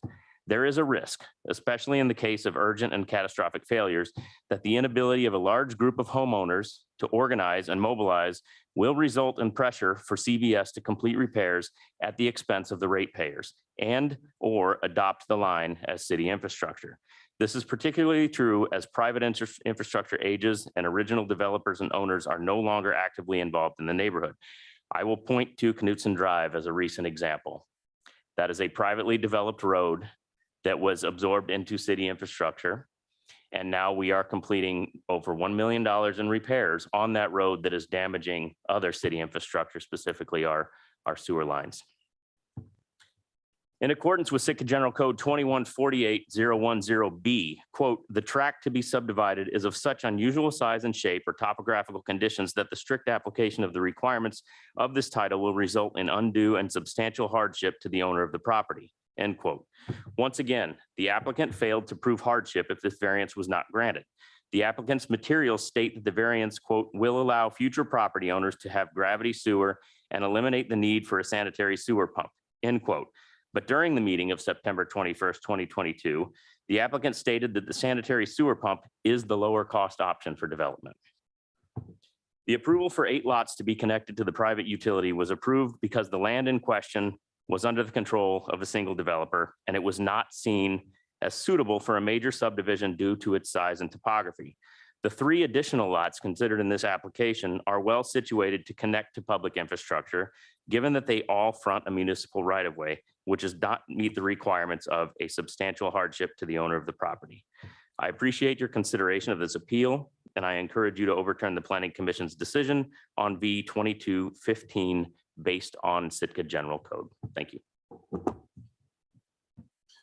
The questions from the Board of Adjustment for the appellant.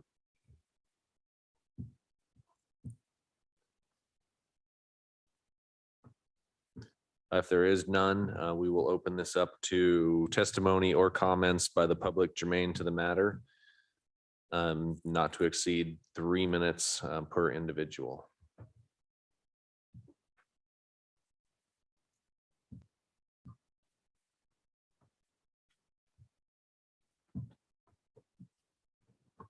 Todd Fleming with Sound Development. I just want to add a couple things, but not a lot. The existing line that Mick Tischer put up was designed by a professional engineer and sized accordingly. It's sized actually to the major subdivision standards and built to city code, and then was tested by city wastewater. It was pressure tested. I intend to extend that, or I'm proposing to extend that system up to my property, designed by the same engineer. And as far as speaking to the hardship, or the cost isn't upfront for the developer per se. It's the long range cost for the homeowners and the hardship of having to maintain that sewer pump for all the years. The gravity feed sewer should be virtually costless, whereas those pumps will demand replacement and or maintenance. If any of the houses up there get renters in it, and those people don't really care what goes down the toilet, they will plug those pumps up, and there'll be a substantial amount of maintenance and potential sewage spills, because when they quit working, the only way to get to them is dump that sewer either under the house or outside. So it's not really a really easy way to pump it out. Anyways, that's all I have. Thank you.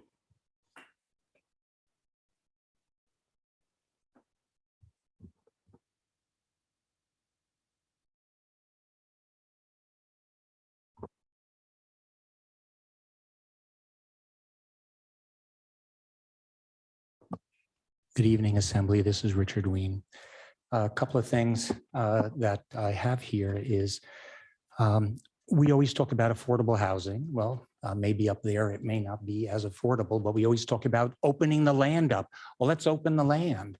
And what are people going to put on there? Houses, maybe valuable homes.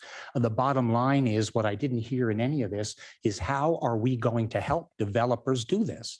It would be great to adjourn this and get the parties together and see how this would manage to come to some conclusion. One of the basic questions, which was asked multiple times, is, can the sewage system handle the flow? Well, if it can, then to me, what is the problem? I think it is interesting that the system was engineered and sized in accordance with CBS standards.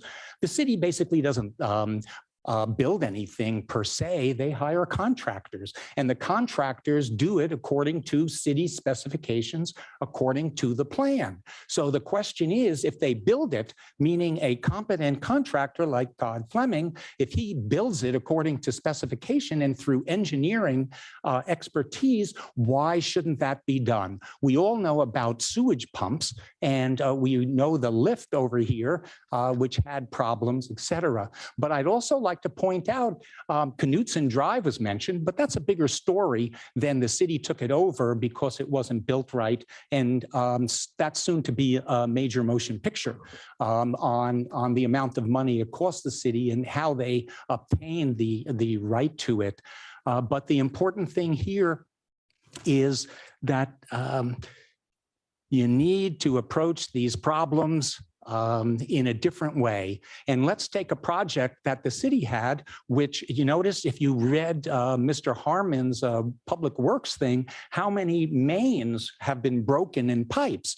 And I know that part of the piping that has been broken was due to inappropriate bolts that were placed, which have high erosive capacity for our system. So this is what happened when the city had to come in to and is going to be continually rescuing it.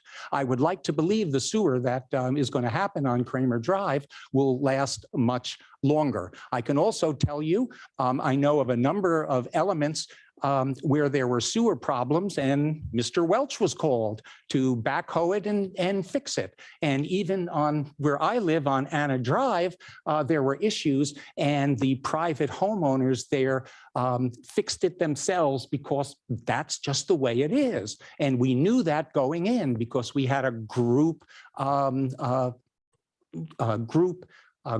agreement. So what are you going to do to help these folks? Thank you. Is there any other testimony this evening? Thank you.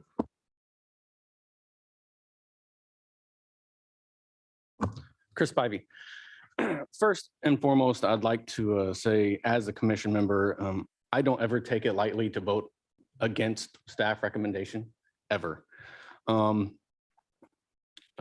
fact, most time I always vote in affirmative. Staff has always done a great job validating their recommendations with solid reasoning. With that said, it is my opinion, part of the reason for staff's recommendation is based on concerns of setting a precedence, but precedence has already been set. It was set back in January 2020. It was set in April 2022 when we allowed for 8 total lots to be on this private easement. These decisions were based on information before us at the time.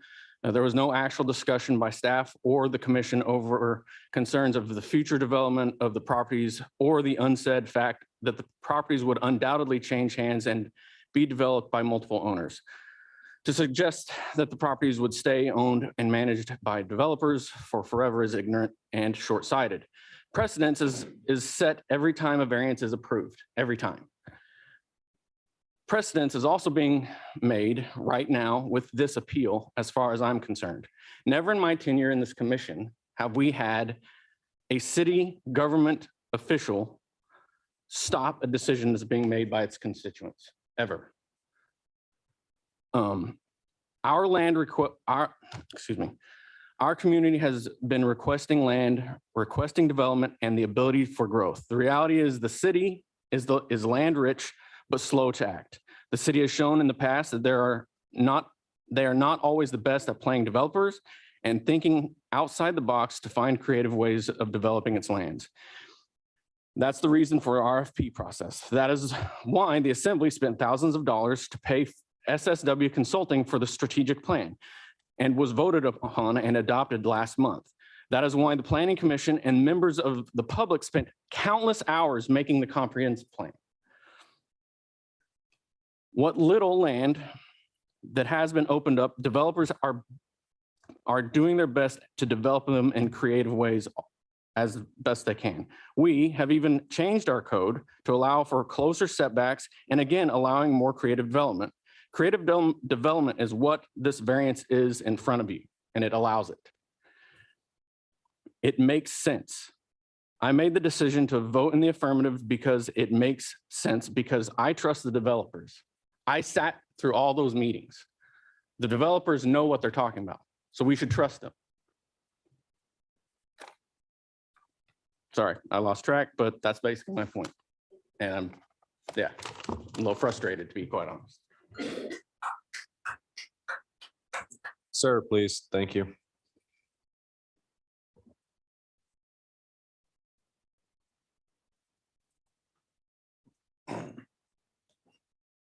Darrell Windsor, and I'm one of your commissioners.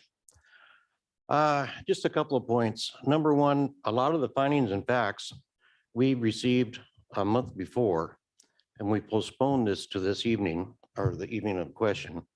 So they weren't discussed again the second meeting. So there were a lot of facts and findings that we got a month earlier. And the second point that I'd like to make tonight is if you're going to go strictly by the book and by the code, you don't need us. They can come in, go by the book and by the code and give out whatever they want. You don't need a planning commission. And that's all I want to say. Thank you.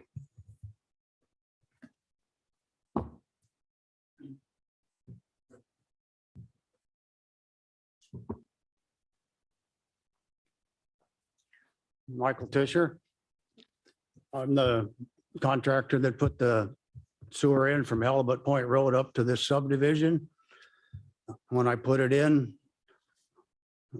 I believe that the city would accept this for future development up above even the Fleming one.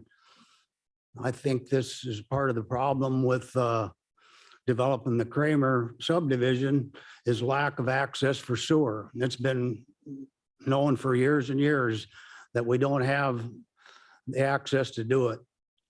I gave an easement all the way through my property so that that could go all the way to Kramer Avenue and help develop land and lots to develop, which we need very much in Sitka. The electrical department, I put in a line from Halibut Point Road all the way to Kramer Avenue in this easement.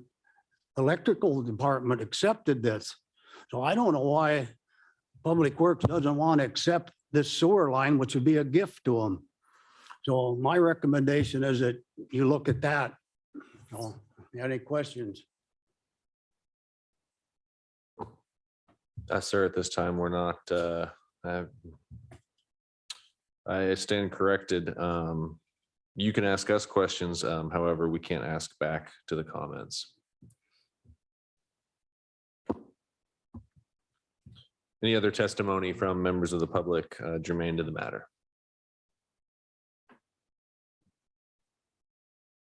Seeing none, the staff will have a 5-minute clarifying statement opportunity.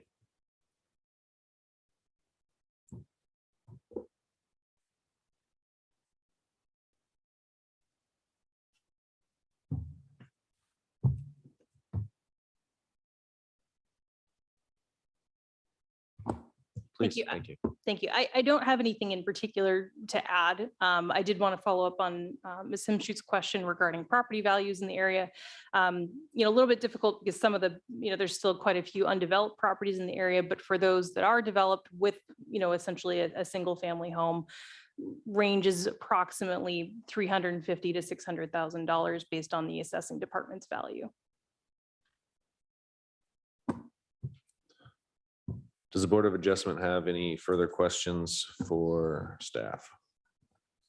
Rebecca?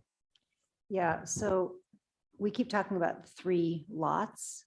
How many houses will be on these 3 lots? What's the potential load on these lots or density? The zoning is part of essentially underlying zoning is R1, which is single family and duplex. So the homes could be developed with a single family home or a duplex, whether that's a home with a mother-in-law apartment or a traditional duplex. Through the conditional use permit process, there are some opportunities for higher density if desired, but generally underlying is single family and duplex. And the connection, and again, this is where I need some technical assistance. The connection to the main sewer line doesn't require, I don't know, I'm going to stop there and contemplate. Thanks. Crystal? Going back to the analysis, so on item number 1, impacts to public safety, welfare, and adjacent property, the majority rationale, the last sentence, can you kind of take me through what that discussion looked like? I see it laid out as a case-by-case basis, taking into account of future developers' expertise and track record. Would you like me to backtrack as far as to describe the concern about precedents that staff had? Okay, so again, this is a bit of a unique case given that prior plating variances had already been granted for the area. But to give a rough history as much as I can, there were two large tracts of property that were situated side by side. One was owned by Mr. Tischer, one was owned by the Lacaris. There were some mutual benefit in developing those lots together. Mr. Tischer's lots had access to Kramer Avenue. The Lacaris lots had access through a right-of-way grant to get down to the main in Halibut Point Road to connect the sewer line. And so it made sense for these two lots to move in tandem together and to be developed together. Mr. Tischer was the primary developer on those and has purchased some of the resulting lots from the, or lot from the Lacari subdivision as well. So mutually beneficial trade-offs there to develop together. It was determined as a part of that process that these lots were not really suitable for major subdivision. There was quite a bit of some really difficult topography on these lots, and the lots that have been developed as a result, I think, are really well laid out. It's kind of nice, attractive lots, but they are large. And part of the reason they are large is because they have so much steep topography. So early on in the development process of these two, essentially kind of two subdivisions, it was determined that major subdivision probably not appropriate. And so this is why staff, in the interest of wanting to promote development, find the areas of the code that could bend and not break. And we thought that this was an appropriate time to bend and to allow for two subdivisions not suitable for major subdivisions to be granted plating variances to connect to the sewer line to exceed the 4, which took it to 8 in total now. The argument that staff is now making in terms of the dangerous precedent being set is that now we're involving another minor subdivision that was outside the purview of the original development being undertaken by a different developer and lots that have direct access to a right-of-way. So the circumstances that applied to the previous lots, staff's opinion was that they did not apply to the request at hand and set the precedent that now we can do minor subdivision on top of minor subdivision and never develop appropriate, adequately placed utilities, which is one of the primary drivers of why we have the subdivision code. One of the primary benefits that we get from the major subdivision code is public infrastructure that then more development can grow from. However, the majority decision in hearing this case was that this was not a representation of a break in the code, but just a further bend. And that precedent had already been set in allowing the 8, and that this was a practical solution towards advancing more development in the area. And the conversation that took place, and again, given that this is a unique situation, if you would like to call one of the members of the Planning Commission to correct me or to add to this, I think that would probably be appropriate. But my takeaway from that conversation was that they didn't feel that there was a new precedent being set, that we had already set a precedent in the area, and that just having precedent alone doesn't take away the commission's ability to weigh cases on their own merit and on a case-by-case basis, that there's not necessarily a blanket approval that would carry forward to all future requests, and that things such as a developer's expertise and track record can be taken into account when cases come before the commission.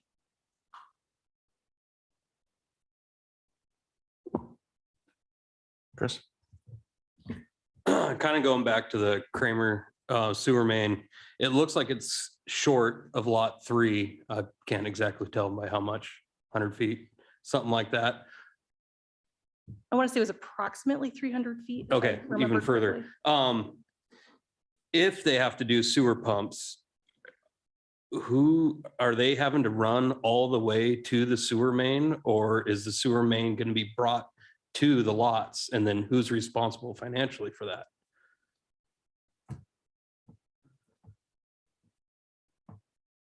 The extension of the sewer main in Kramer Avenue was envisioned as a part of the RFP for the sale of the city property that was on the benchlands. And so it was the intent of the city at the time in selling those lots that as a part of their development, the line would be further extended and serve more of the area.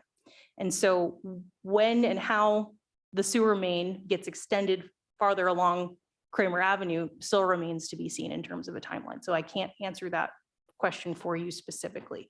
But generally speaking, the way this would normally work is the main would be extended and then the pump would help connect the individual lot to that main, which should be at least proximate to the lot in a standard typical case. Yeah, I get, that's just where I'm seeing the issue currently.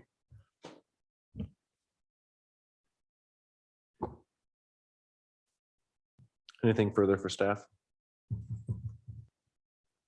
Great, thank you. And that would open up for a 5-minute response from the appellant. Thank you, Mayor. Just a couple things. I'd like to clarify that this issue is not related to the acceptance of any infrastructure. That is not the basis of the appeal. There were comments made about stopping any development. This does not stop development, as nor does it make the development more expensive, as the applicant had stated in his original application that the development of the pump option is the lower cost option for development.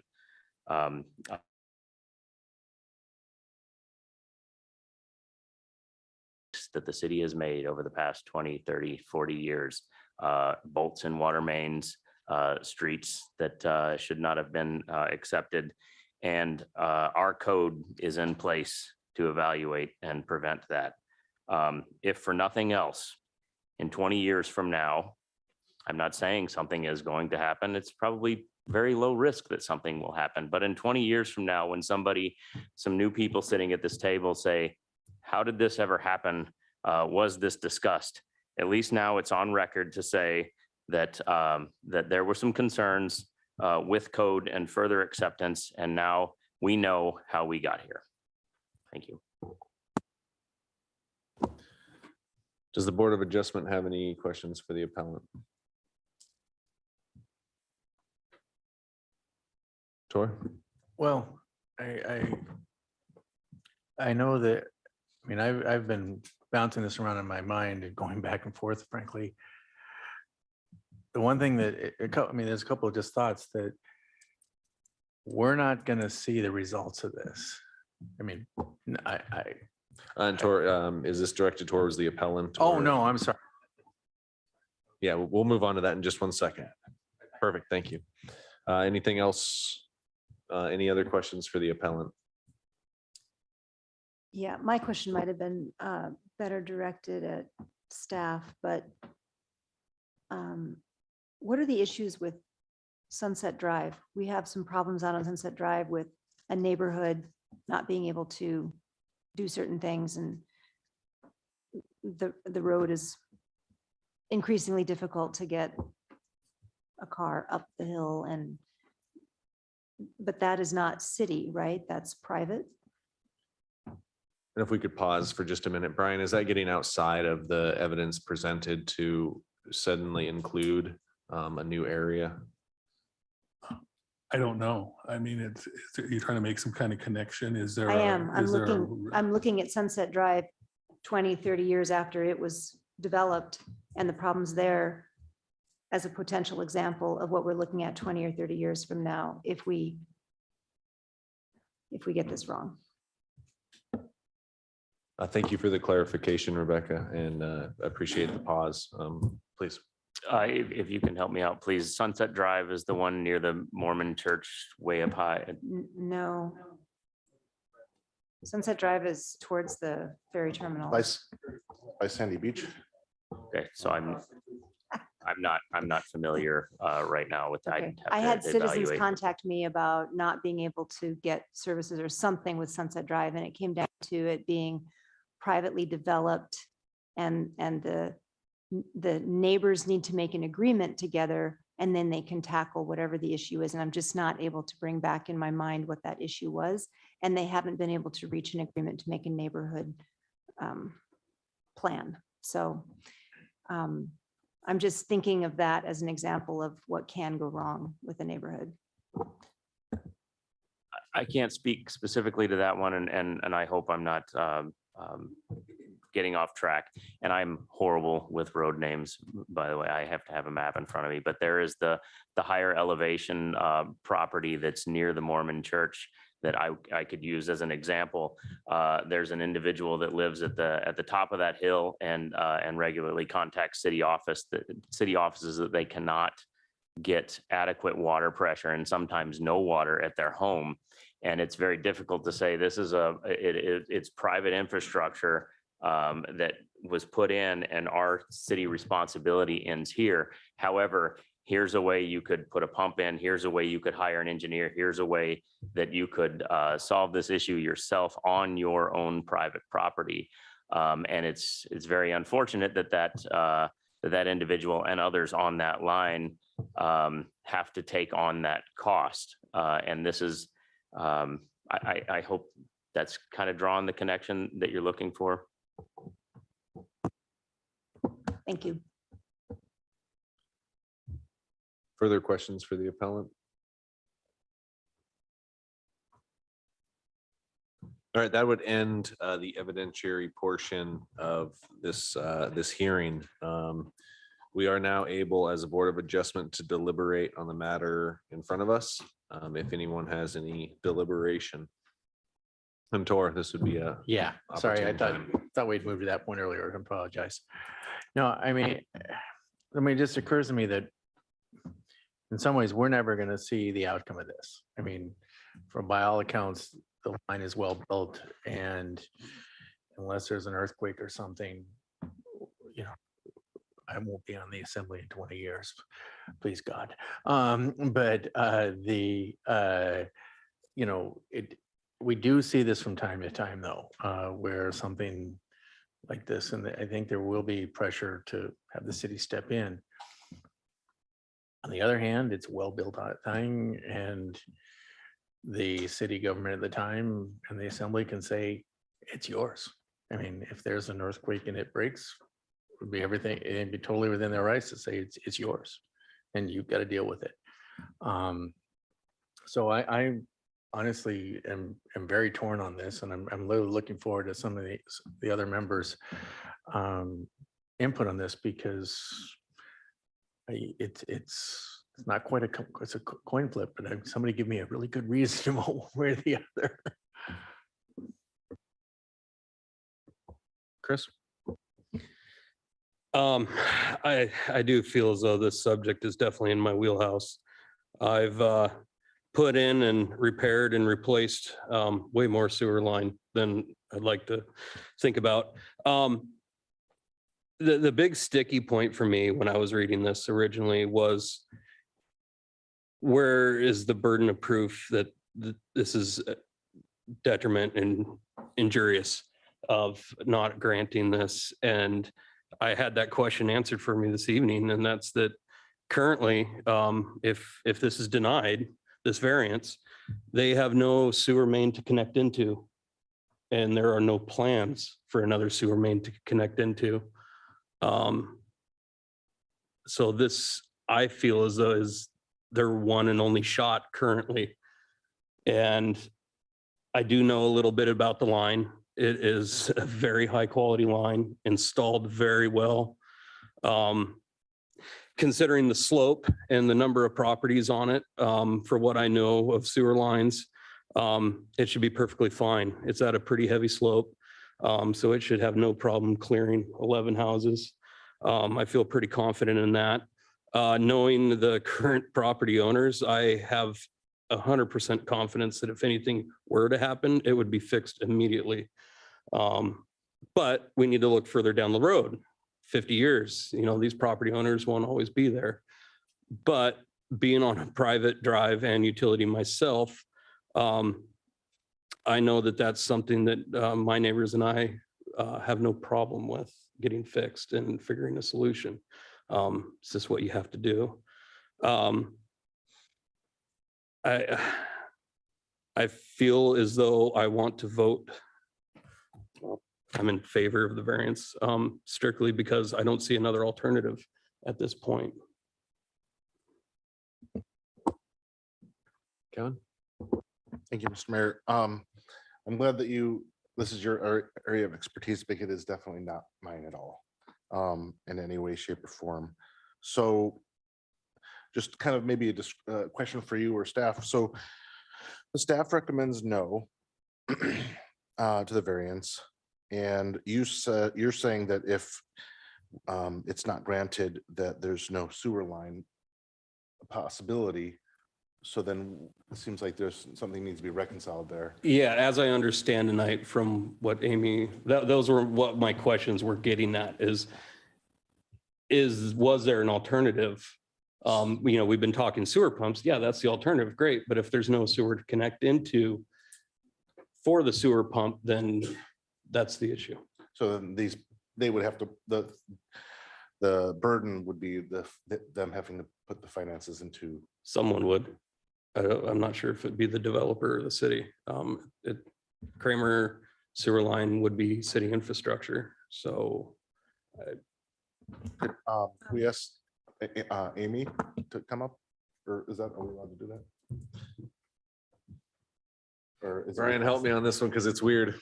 Can we call staff up to help clarify questions, even though we closed the evidentiary part of this? Well, it's not evidence, it's clarification. I think you can agree to go beyond the scope of the process for this particular question as one of. So we can ask our planning director to as come far as this forward. goes, you could take this under consideration and make a decision later after you found out all these questions. So I would suggest as part of your deliberative process, you can clarify this particular issue if it's important to the decision. Thank you. Would you like the planning director to come up in her role as planning director? Yes, please. Thank you, Amy. So Amy, you kind of heard the discussion. Could you? Can you please, I need you to restate. Yeah, so the staff is recommending no variance, but then hearing Mr. Yestad speak, it's his opinion that if we don't grant it, that they're not going to have a sewer line. So does that mean that the burden is the developer having to put in the sewer line themselves? That's generally the case. The way that typically the major subdivision process works is that the developer installs the utility infrastructure on the road, and then they're adopted by the city for ownership and maintenance, right? This is a unique case given that the road is already owned by the city. The main up to Emmons is also owned already by the city. And we have an outstanding arrangement for the rest of that line to get extended, right? And so there's no definitive answer on when exactly that would be done. But generally, if these lots were held to the same standard as a typical development, then that line would be extended by a developer and then later adopted by the city for ownership and maintenance. Okay, thank you. Follow-on question on that. You said that there's an outstanding, I don't remember the word you used, but it sounds as if that the sewer main should have been put in already, but has not been. It was agreed upon at some point, but yet has come to fruition. So I'm going to ask the attorney if we are outside the bounds of the appeal. At this point, we're asking our planning, we're asking you as our planning director. In order to answer your question, I have to backtrack on the history of the sale of the benchlands and the arrangement that was made between the city and Sound Development to sell that property. Okay, and I think that 90% answers my question, because I was if there is an outstanding requirement for a sewer line in there, who is responsible for that sewer line? And I think you've answered my question there, that Sound Development is responsible for putting in that line. In order, not on any particular time basis, but in order for particular lots on the benchlands to be sold, they have to be served by utility infrastructure that is accepted by the city. So it's not that there's necessarily like an outstanding requirement in terms of time that hasn't been met, but there are lots on the benchlands that cannot be sold until that infrastructure is developed. Understood. Thank you. Further questions for our planning director while she's up here? Rebecca? I'm going to take one more stab at this.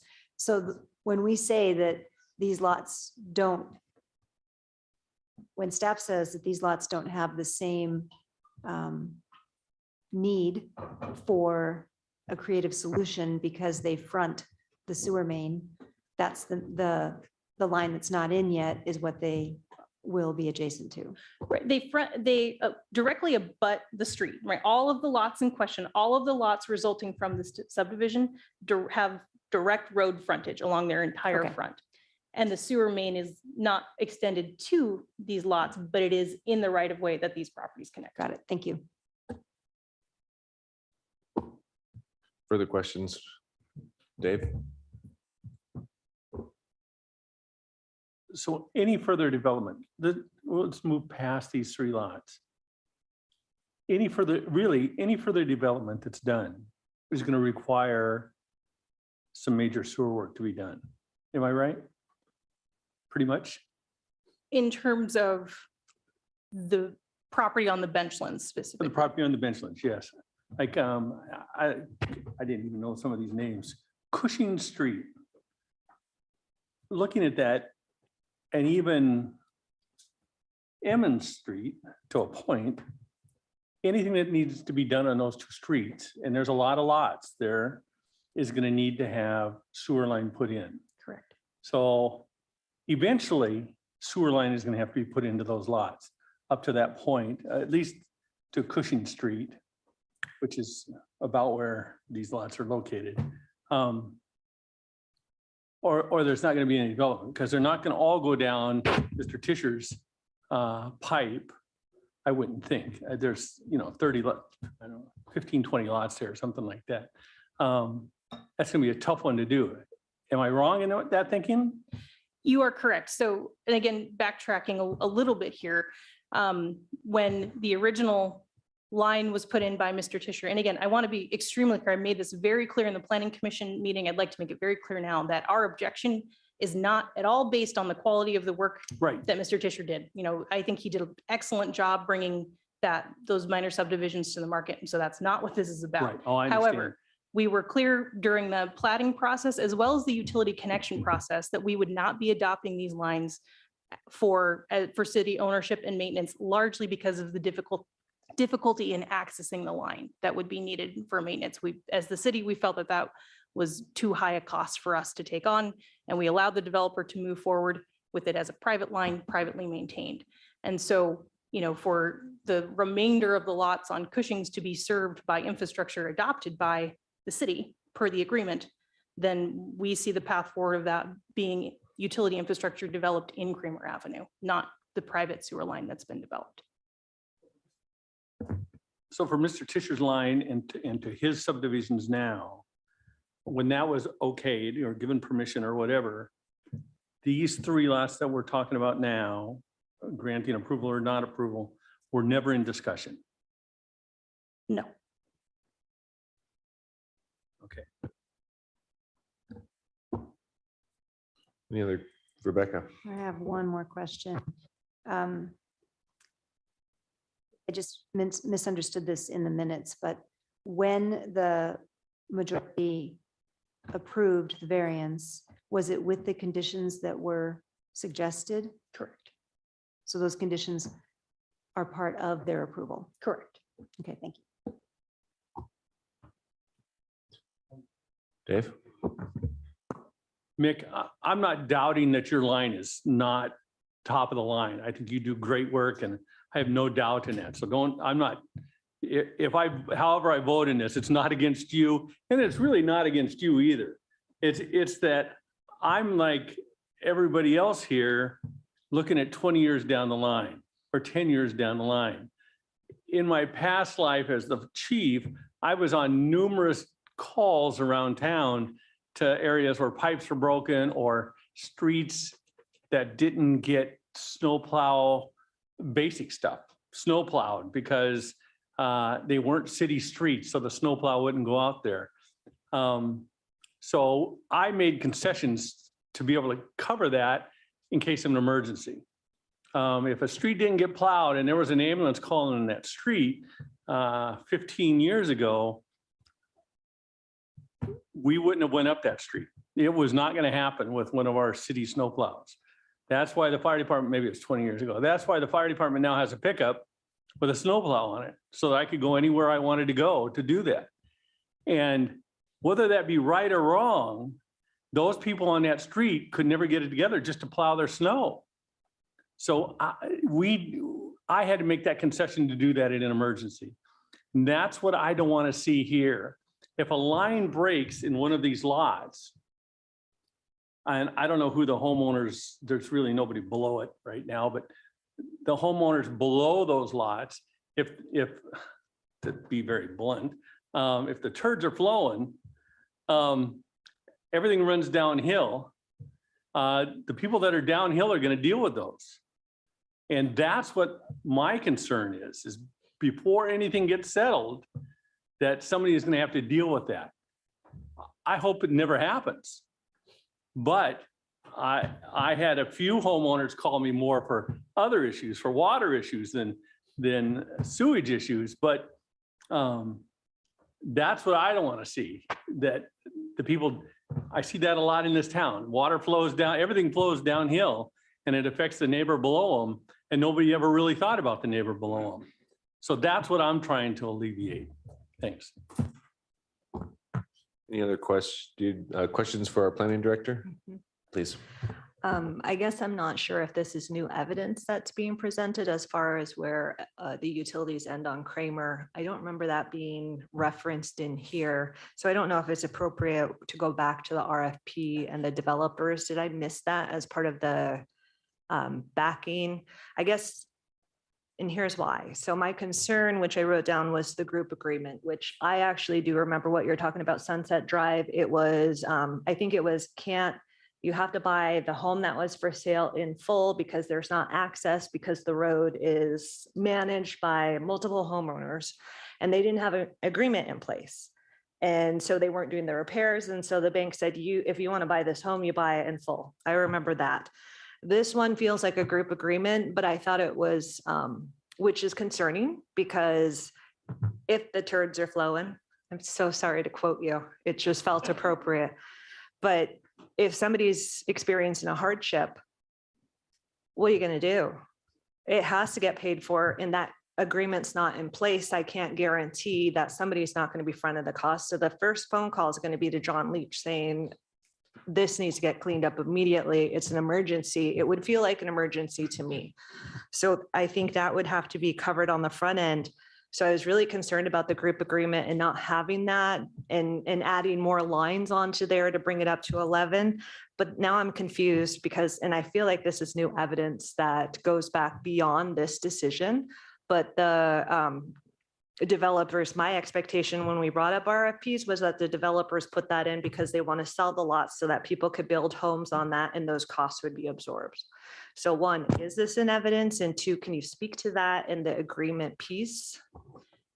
So I believe as a part of the Planning Commission deliberations, we did talk about where the line currently terminates. And that's, again, that's right around Emmons Street. We did not discuss the reasons why that's the location that the line terminates.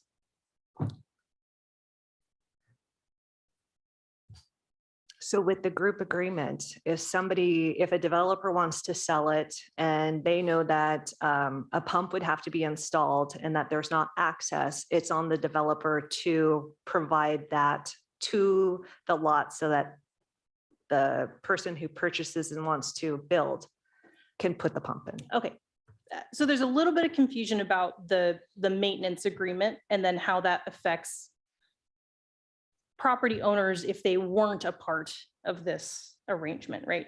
So to be clear, one of the conditions that we as staff recommended to be attached to this plating variance was that there must be a maintenance agreement in place.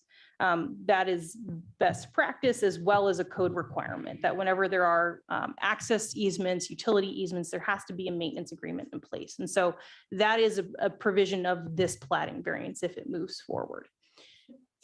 Whether or not these lots are a part of the sewer line, then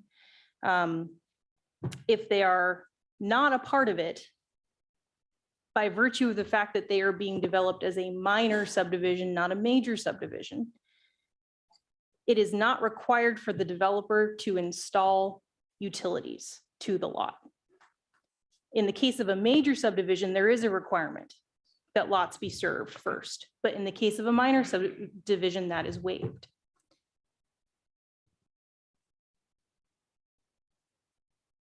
And so therefore, when we're looking at a minor subdivision request, we're ensuring that there's access, both in terms of, physical access, vehicular access to a lot, but we're also looking to see that there's access to a utility system nearby. And so the line being extended or not extended is outside sort of the purview of a minor subdivision. Again, because it is not the developer's burden in a minor subdivision to connect those lots for utility service. And then I had thoughts, but I don't have any follow-up questions, so. Anything else for our planning director? Thank you for your time. Crystal, you had the floor. Yeah, I appreciate the clarification on how the 8 got approved as far as setting precedents. I had that question coming in and I think it was outlined, but I think it was adequately addressed in a way that made sense for me tonight. I don't see it as a capacity issue. I know that that came up over and over, but I didn't see that as the basis. So I'm not considering whether or not the capacity is there. The group agreement is concerning with putting, we already have 8 and now we want to add 11 to a private line. But I'm just going to go back to other decisions that I've heard discussed, and it comes back to risk management. And so again, I just see the situation, not now. I think it's going to be a great brand new line that's available to service 11, but 10, 20, 30 years, I think we don't have that guarantee. And again, I'm going to be the first one calling John to say, you need to fix this immediately. It's not my fault. I'm just a homeowner, but I can't pay for this on my own. I need the city to assist. So when I think of it through a risk management perspective, which John keeps hammering over and over across different decisions, I see the risk there, and that's concerning to me. So I outlined a couple of things that I considered, and there was a lot that was entailed. So I appreciate the appellant and the staff giving us those overviews because I think that's helpful. I happen to sit in at this meeting, but otherwise planning is really tourist department. And so those are my thoughts right now, and I can't wait to hear more from you all.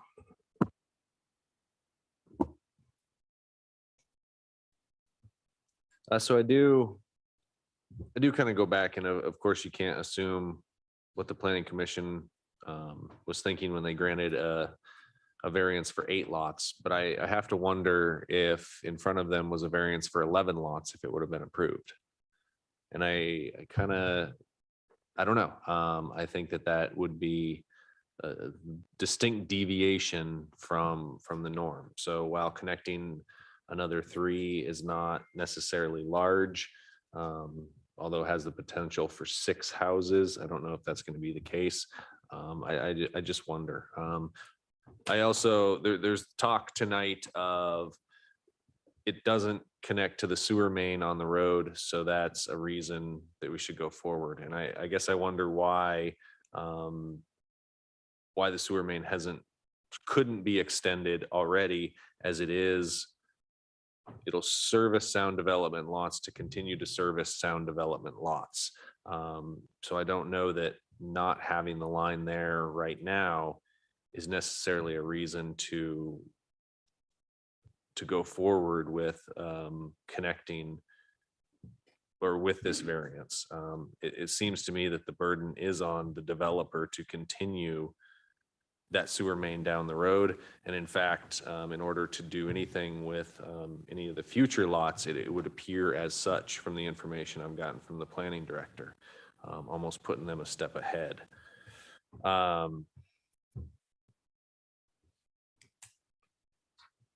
When I hear staff's presentation, they make a compelling case.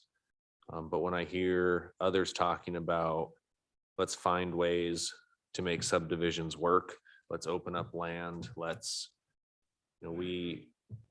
I think we as a whole should be willing to work with developers and finding acceptable solutions. Their developers in this case are doing everything they can to get lots on the market, which is commendable because there's not a lot of that movement right now, and there needs to be more of it. I think we all understand that. So if this can expedite a process, perhaps that is in the best interest of the municipality. But again, I go back to, if you granted a variance for 8, would you have granted a variance for 11? Kevin? Thank you, Mr. Mayor. I think this will be my final thoughts. I thank you for everyone for all your preparation and all the work to make this happen. Thank you for the Planning Commission for all your work. It is truly valuable. It's an area that I'm not very experienced with, and I appreciate people with experience weighing in on these things. It's not easy, and you guys meet twice a month too, so it's not just not a lot of commissions don't do that. However, I think after listening to this and trying to understand the best I can, I'm going to lean on the side of relying on the staff recommendation. Go back to my notes here. I understand that we have precedents, but another way of looking at this is that we have a code and we have policies, and they're meant to be followed as much as possible. Sometimes you do have to do waivers, which are granted, but in this case, I think we should rely on that. I'm going to read the last sentence of the of part number 2 of the staff recommendation. It says staff does not believe that long-term resident quality of life or cost of living are well served by granting of this variance. And so that's speaking of the wider general public, meaning if the city has to come in at some point and bail a possible future development out, that affects everyone.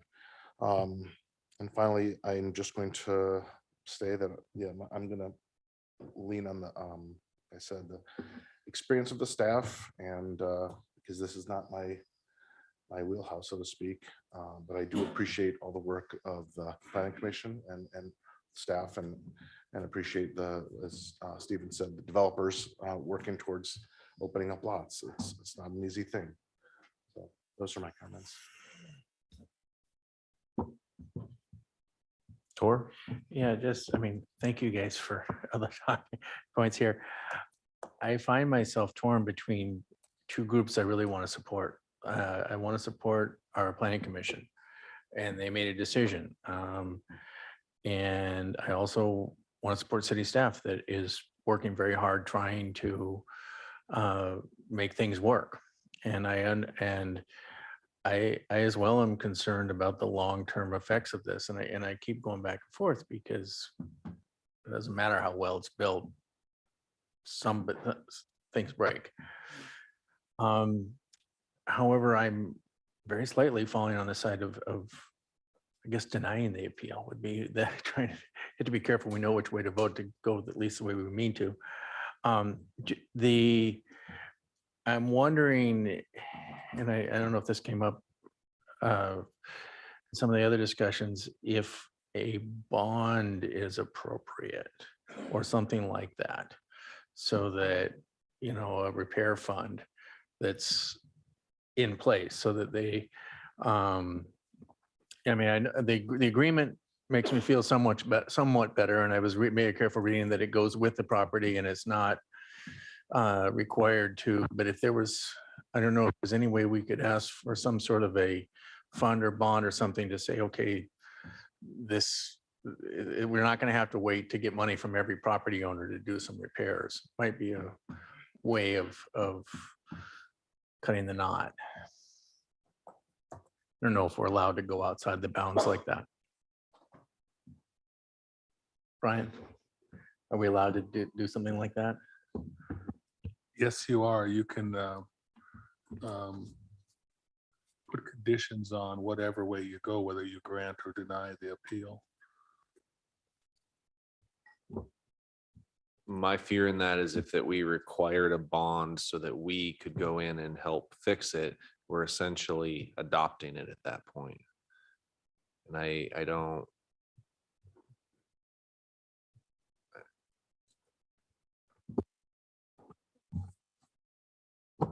Rebecca and then Crystal. Okay, I've tried really hard to collect my thoughts here. I have consistently leaned on the opinions of our planning commission in making decisions at this table and every other commission we have. So it's really hard to even be asked to consider overturning a decision that they've made. That's difficult territory to wander into. So earlier this year in March, my house started making sounds I'd never heard before. And I thought, what is going on here? And I soon found out, and it's true. When you have a sewer problem, you need it fixed, and you need it fixed right now. And so that's the dangerous ground we're going into. And my comparison to Sunset Drive was just the difficulty of getting a group of people to be mobilized and ready when that event comes. And my understanding after my experience at my house is that that event will come eventually for every installation, whether it's a water line, a sewer line, whatever, it is going to wear out someday. And when that day comes, you need to be able to move quickly. So one of the conditions of the variance that was approved was that there would be in perpetuity a maintenance agreement. And so that gave me hope that this, that this whole thing was already kind of solved and I didn't have to think too hard, but I find myself thinking very hard right now.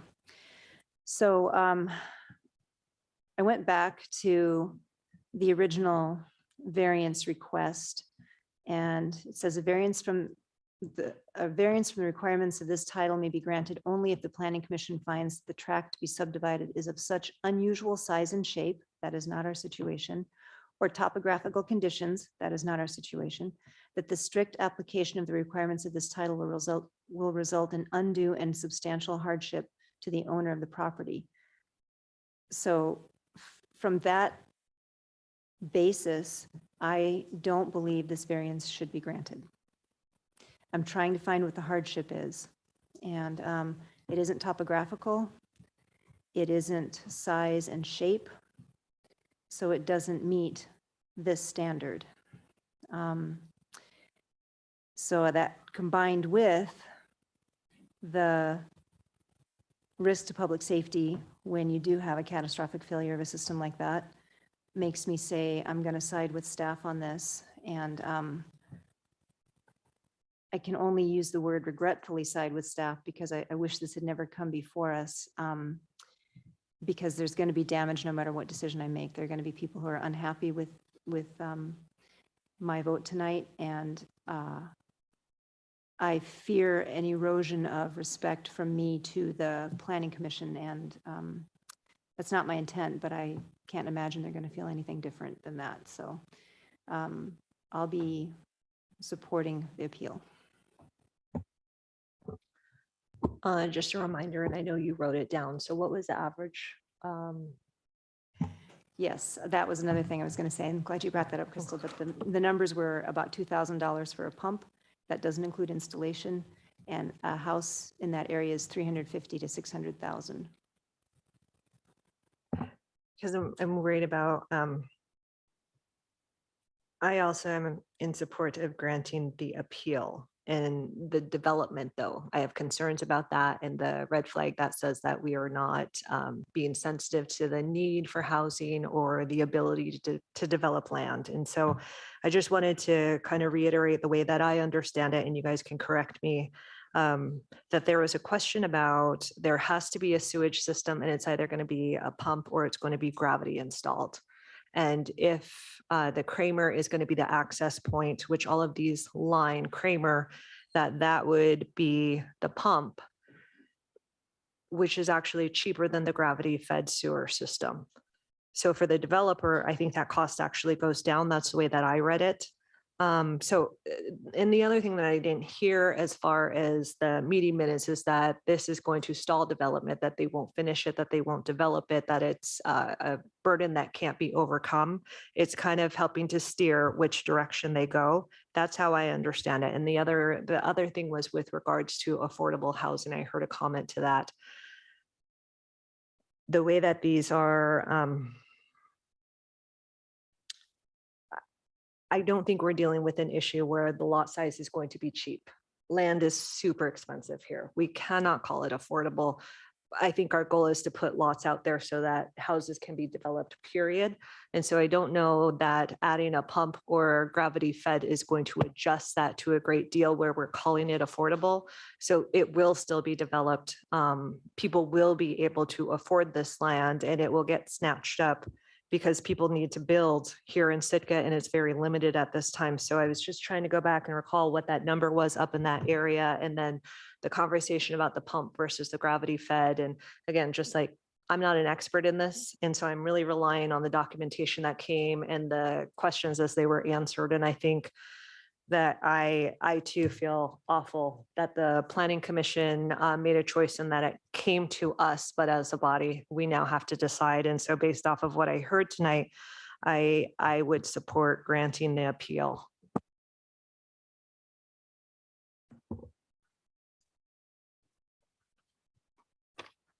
Further Board of Adjustment comments? If not, this would be the appropriate time for a motion. I move to grant the appeal filed by John Leach, Municipal Administrator of the Planning Commission's decision made on September 21st, 2022 regarding case V2215, a request for a plating variance at 300 Kramer Avenue as filed by Todd Fleming. Second. Sarah, is there public comment in a Board of Adjustment period right now with this motion? Thank you. Open that up to public comment on granting the appeal filed by the Municipal Administrator.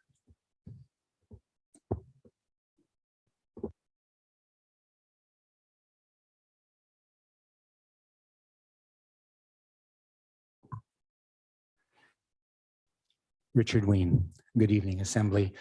I don't understand something in that I know when Jeff Davis Street was redone, they had to replace the sewer. They only replaced it to whatever the city line was, and all the homeowners had to replace the rest into their home themselves. What about private do you not understand? There's a lot of private issues running around here, including roads and accesses and so forth, and people over the years have been paying for it. I know in our community, we have signed an agreement, and when something arises, it's not like I party with my neighbors per se, but we all get together and do things. And we are in a place which we require a pump for water. Duh. I mean, it's basic physics on getting water as it goes up in altitude. And I don't understand that. We have a pump at the bottom. And then in my own home, I have a booster pump in order to maintain a water pressure with a special bladder pressure thing. It's very interesting and it works. Bottom line is people have been doing this for years. And I know that I'm going to have failures at some point. Nobody denies that. And you can't talk about a failure of a sewer 30 years from now. You have to deal with if it is up to code, if it is properly constructed. Now, with the standards that we have, you have to trust that it will work. And believe it or not, some of our piping, was rated for 100 years. Bottom line is you will never have development if you think this way. And thinking about having a bond to do it, it is the individual's notion, if they own private property, that they are responsible for certain items. And the city will be the first one to tell you. Sometimes it might be in the city's interest to come in and take care of business, but they will bill them. I hope they will bill them appropriately. And so I don't know where this is coming from. As I started my last testimony, how can you help these folks get the job done? And you're talking about issues which I don't think, it just don't make any sense. And so everybody has a sewer and you are responsible for it. And it's like Harry Winston. They're a jeweler on Fifth Avenue, New York. You don't go in there if you can't afford it. So the bottom line is that if you own property, you have to forward think about the problems that could arise and that you may have to pay for. So I think that you should side with the Planning Commission and allow the developers to go ahead if it is all within code. That is in the best interests of Sitka. So build it.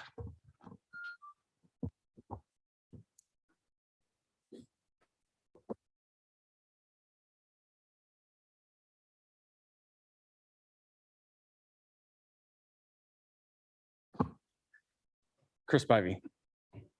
To just kind of reiterate a couple things, the mention of the agreements is because it would then allow for 11 homeowners to subsidize the costs of any failures as opposed to only 8. The developer has the right to actually sell the lots without bringing any sort of plumbing to the said lots. That's because it is a minor subdivision. And so therefore he can pass that, extending the line to the lot on whomever buys the lot. It again comes back to the hope that knowing and working with your neighbors would allow for you to better communicate any said issues historically, and trusting not only the historic developers who have done a lot of work in our community, trusting also in certain staff who, when asked questions about requirements for plumbing and things that nature, had no problem with what was being put in, had no concerns, nothing like that. The issue was the precedent of adding 3 more lots to what is already, to precedents to which that has already been set. My hope is that you will understand that our thought process was not causing detrimental cost to landowners who are buying the lots and who would then have to eventually possibly pay for any sort of issues with their developments and the utilities, et cetera. The developers stated in other meetings, including in the 2 prior variances, that the more lines on that utility actually benefited historically the ability for the entire thing to work long-term. The less there were, the more detrimental it would be. There are requirements in place that actually requires the people who own the utilities to actually flush and run the system. And so therefore that is going to be added cost on the future landowners. And so again, it would be affordable. It would be more affordable for 11 as opposed to 8. Those are some of the reasons why we made our decision. And it again comes back to, we are the constituents making decisions for our constituents and not government officials. Thank you.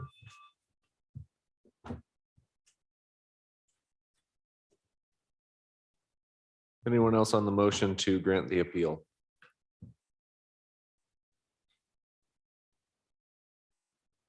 Any final deliberation by the Board of Adjustment? Sarah on the motion. Sorry, I didn't see you there. Chris. Some of the biggest stuff that does stick out to me here is this master agreement. If this does go through, the variance does go through, every property owner will know what they're getting into when becoming the property owner. And coming fresh off of boards and commissions, I would hope that this body would listen to our boards and commissions. And I know that most of you have when I've come up here as a Port and Harbors Commissioner and have taken my testimony and I think always gone the way I've testified. I know that everyone on the Planning Commission, they are the more expert people that are in this subject. And I would hope that we could take their recommendations. I know it wasn't an overwhelming vote, though. That is the one issue there, but it still did pass that board. I see 11 homeowners coming onto this as actually a benefit. It'll help spread financial burden if there is some sort of failure in the line. I mean, I can just use mine. There's only 4 of us on the line, and if we ever had to replace it, it'd be a pretty big financial cost to me. But I know if I had 5 others, it would definitely spread the financial load out, even though that I know it wouldn't be any more wear and tear on my line. So that's kind of my thoughts, I guess. So, all right, thank you. Tor? Yeah. Actually, I've been wrestling with this, and I would agree actually that the 11 people actually make it better. That was a point that I forget who made it first, but it makes sense because it's there anyway. And if there's an earthquake, it's going to break whether there's 1 person on it or 11. But honestly, a big part of the reason why I was thinking I might vote to grant the appeal was because I respect and like the city staff that's involved. And I like and respect the people who are on the Planning Commission. But if I take that out of the equation, just completely, doesn't matter who is it, then I'm probably going to vote to deny the appeal. Because of a lot of the reasons we've talked about tonight, but really that they have the agreement in place, and honestly, the spreading out of the risk is a big one for me. I know I think that there is some, if not unique, real challenges to deal with the slope. And no matter who's doing it, that's there. I'm definitely not pounding on the table here. I easily could have gone the other way, but I think I'm going to vote to deny the appeal, just because once I take, who do I want to make unhappy completely out of the equation, then I can see, okay, this is okay. And I'm not too worried about, I think this process is making sure that there will not be any more. I don't think anybody's going to want to try and go through this process to add more lots to this. So those are my final thoughts. Thank you. Dave? Turds flowing freely on other people's property. I guess maybe I was the only one that did that, but I know I had help. But you know what, for me, it comes down to, like John said, that big book and what the codes are in that book that say, this is what our city fathers have dictated in the past that we do. If we want to change that, we can work on that to get it changed and do that. I mean, that's easy. We change that book 3 or 4 times a year. We get 50 pages to put in it, and it's a pain in the hiney to do that. But the code says, just as John explained, that this isn't the right thing to do. So I don't know how I'm going to vote yet. I really don't. I can understand the need to do it this way. I have great faith in Mick. I know Mick very well. And if he says this can work, I have great faith in him. But this is a tough one. And it seems like every meeting I have a tough one nowadays. I don't know why. But I want to do the right thing. I heard from 3 or 4 couples that live off of Sand Dollar Drive and say, don't do this. Deny the building. I got to keep track of how the appeal thing reads, but deny the building don't allow them to do it this way. because they have concerns about water flowing and all that other stuff, but it's not really related to this. And I hope in the future, when you start building these things across the back there, I'm going to jump off and get yelled at in a minute. I would get hold of all those homeowners on Sand Dollar Drive, and I would have a cookie and coffee thing and say, this is what my plans are. Talk it out with them, because it's going to make your life a lot easier, let me tell you, in the future. And it's going to be, it'd be an interesting meeting to be a fly on the wall. I don't really want to be there, but to be a fly on the wall. But it's those codes that say what we do. It doesn't matter how much it costs, doesn't matter where the turds are flowing, doesn't matter who your neighbors are and whether you can come up with an agreement. It's what the code says is what we should do. I'm not a firm believer in the code. I would sway from the code every minute I could when I had to follow it. But that's really what we need to do and to make it work, make the city work in the long run. That's all I have. Thanks. And wait, one more thing. Planning and Zoning Commission. But however I vote, it has nothing, it's not anything against you guys. I got great respect for you guys. It's just the way it is. You've had great decisions. This isn't a bad decision. This is just a change in the decision. Don't let it bother you. When you walk out the door, call it a day and move on. Rebecca? So I'm also struggling, obviously, and Crystal said something that made me pause, and she talked about risk management. And so I keep going back to what the majority of the Planning Commission passed, and it was a very small majority. It wasn't, it wasn't unanimous or anything. And it's this conditions of approval that there's going to be a capacity analysis. I mean, certainly this reduces our risk. There's a capacity analysis, and then every homeowner in perpetuity, and it will be a plat note, so it can't be overlooked or not noticed or whatever. Anybody who buys one of these properties in perpetuity will be signing on to a maintenance agreement. I assume maintenance also means when the whole thing catastrophically fails, that's part of what they're going to be signing on to. But does that reduce our risk? And I don't know if this is a question for Brian. I don't know if it's a rhetorical question. Does that reduce the risk to the city? Because that's what I want. I'm worried about the precedent situation, and I'm worried about risk to the city where we're talking about public safety and welfare and adjacent properties. So I'm right there with you, Mr. Miller. I don't know how I'm going to vote. I thought I had it all sorted, but these conditions of approval mitigate a lot of what I was concerned about. So I'll figure it out when you call my name, Sarah.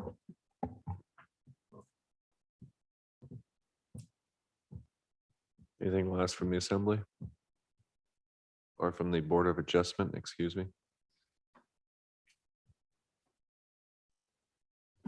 Brian, could I just ask if there is an answer to my question? There is not. It's in your hands to make this decision. And it's not for me to substitute my opinion about what the risk assessment of risk is. So this agreement that will be required of every property owner in that area,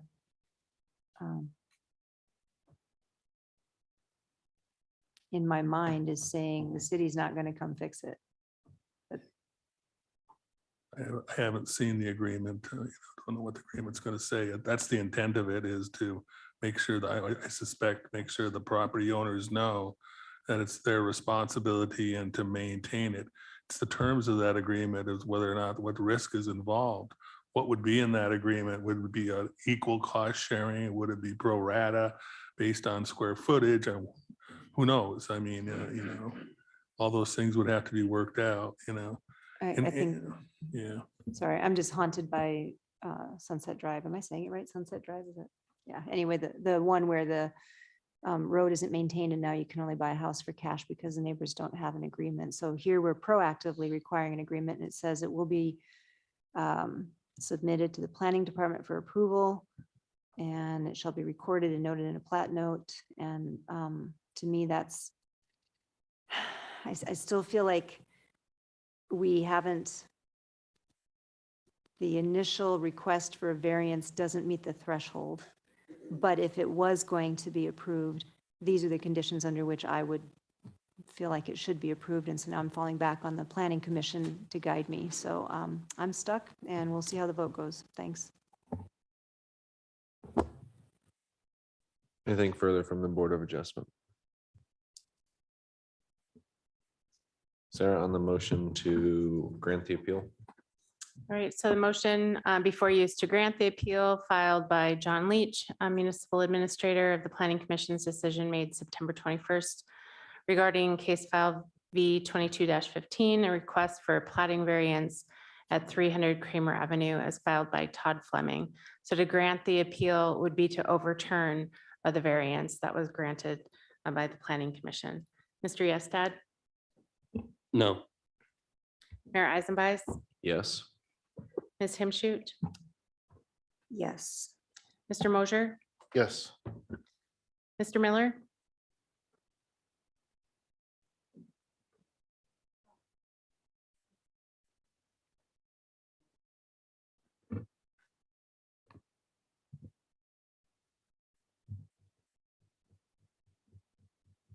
Yes. Mr. Christensen? No. And Ms. Duncan? Yes. Okay, the motion passes 5-2. Thank you to the Board of Adjustment. I would entertain a motion to reconvene as the Assembly. I move to reconvene as the assembly. Second. All those in favor say aye. Aye. Any opposed? Thank you. We are reconvened as the Assembly. That would bring us past our normal scheduled break time. So we will take a break, and please be seated when you're ready.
Testing.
So I move that we strike item F off the agenda.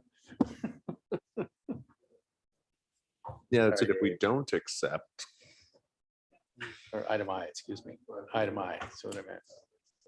All right, well, the assembly is seated, so we'll go ahead and jump back into our agenda this evening. It would bring us to item I. Item I is formally accepting the resignation of Assembly Member David Miller, and determining the process for filling the vacant seat. So tonight, there is a process in front of you, although this process can be modified. This filling a vacant seat is the prerogative of the assembly. Code does indicate that within 20 days after a vacancy occurs, that we will need to fill that seat. So accepting the resignation this evening would allow us to appoint at the next assembly meeting and be within our 20 days as specified by Sitka General Code. As this was an assembly process, I asked Sarah to include a possible motion in the packet this evening that does lay out a process for us in order to get us in within that 20 days there. So that's why you see that suggested motion or a possible motion in your packet this evening. So number one, I think we should accept the resignation. I mean, I think that's a debatable issue, but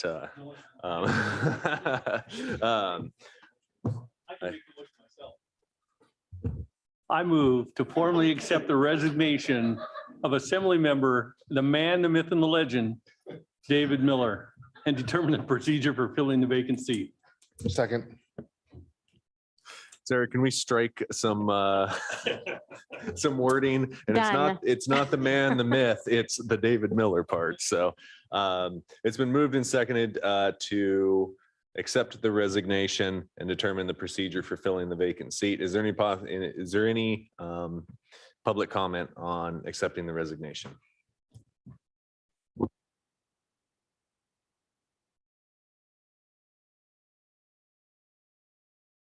Richard Ween. Mr. Miller, I think you have a conflict of interest and you didn't discuss it with the attorney. So I don't know whether this is a valid motion or not, but you know, you're a good guy and been a good guy for a long time. And this is really kind of sad that you are stepping down. So, and for the reasons that you mentioned. So I think it's important to learn to say no, especially if you are a prescriber of opioids. That's one of the problems physicians don't have. But I don't know how that came in, but Dave, you will be missed. And you know what? There's plenty of room out here for you to sit in the back and just interact with us. So it's good to see you there and obviously, you know, enjoy whatever your plans are. You certainly couldn't get more sunburned.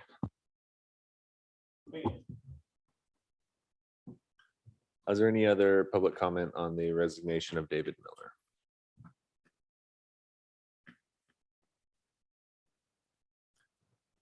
Miller? We'll start assembly deliberation. Dave, I thank you for your service as well. I don't like your resignation, but I understand. And I hope that the community feels the same way. I'm glad that you're putting yourself first because you've put the community first for as long as I've known you. And that's a very noble and humbling thing. And it's something that I look up to because I don't think anybody ever doubted that you put the community first in your decisions. And I don't doubt that you're not going to continue that as you've stated, that you'll still be an active member of this community. But it was good to see you fill as many roles in this community as you have over your time. So eventually someone gets to a point where retirement is well-deserved. And I think you've most definitely reached that point. So please take some retirement, relax, and continue to do the fun things in the community that bring you joy, that bring the members of the community joy. And I know that this won't be the last that we see of you, but only a different role as we go forward. So thank you. Is there anything else from other assembly members, Rebecca? Since you'll have extra time on your hands, I'll let you know my address when we get snow. He did say he had a four-wheeler. Well, and that's one of the hallmarks of your assembly services. You are now able to bring that to my house on the roads. So I'll see you in the winter and I'll see you around town, and thank you. Kevin? Thank you, Dave. It's an honor and it's kind of great getting to know you, work with you. And I remember you filling in as temporary administrator, and I was grateful for that. I'm grateful for you serving in this way. And it's an honor to know you, and I definitely look forward to seeing you around town.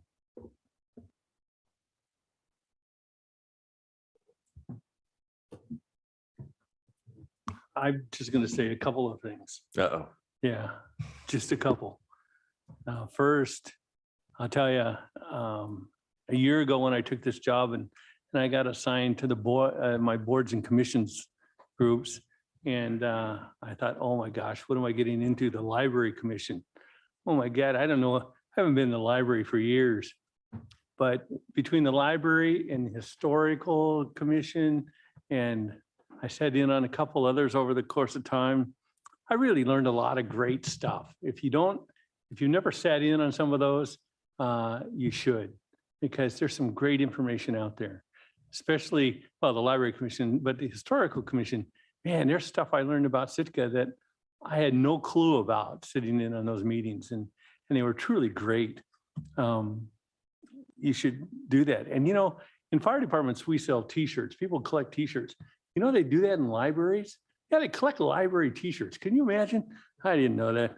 But thanks to everybody that's on a board and commission, even the planning and zoning. Thanks. It's a never-ending job.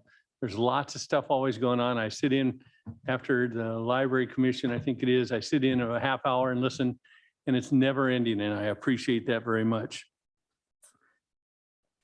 One group of people that I think never really get talked about very much, that I have the greatest respect for, it's not the hierarchy in the city. I have respect for them all the time.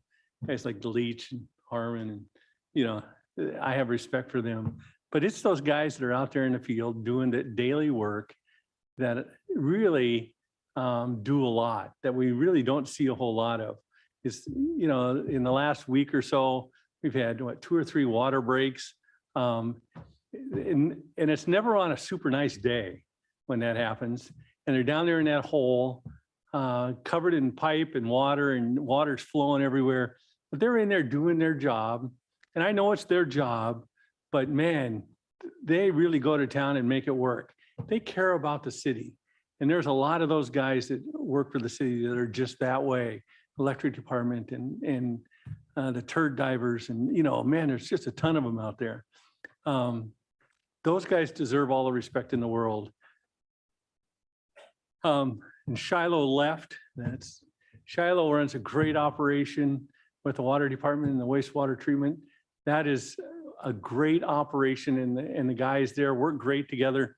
And if you ever need anything, they're the ones that are always coming to your house to help you do something. And they go that extra step to make it work. And that's how I was when I worked for the city, and in everything I do, I'll go that extra step to try to do that. And I think one of the things in my final thing, one of the things that I love most about this city is that we as a group of people, we as 9,000 people don't always agree on everything. I mean, Doc Ween and I'm not sure I agree on anything he says up here at the table, but I think he's a great guy. And I think that happens all over the city. We don't agree on everything, but we get together when the chips are down, we get together to make things work and to do it right. And that doesn't always happen in other places. But I think here, whether it was COVID, whether it was water, whatever, we get it, we make it work. And that's why I like it here so much. We're willing to take that extra step to figure each other out and help each other out in the long run. If you go to the auctions that happen at the Elks just about every Sunday, there are, a dessert auction, there are 75 items on the tables for sale, and there's 50 people in the audience. And every one of those items sell for, $100, $200, $300. That's 50. Out of those 50 people, there's probably only 15 people buying everything. But they're there just to help whatever group or whatever person needs help in our community. And that is the greatest thing in the world. And I think that is why I live here. And that's why I appreciate everybody that's here. And I thank you very much for allowing me to be part of your community. Too much. Now I'm done. Chris, I saw your hand and I No. don't want to, okay. Thank you. Good, thanks. Sarah on the motion? Ms. Timshute, Yes. Mr. Christensen, It doesn't matter what you say. Yes. Mr. Yestad, Yes. Yeah. Mayor Eisenbeiss, Yes. Mr. Mosier, Yes. Ms. Duncan, Yes. and the oh awesome one, Mr. Miller. Heck yeah. The motion passes 7-0. You're free.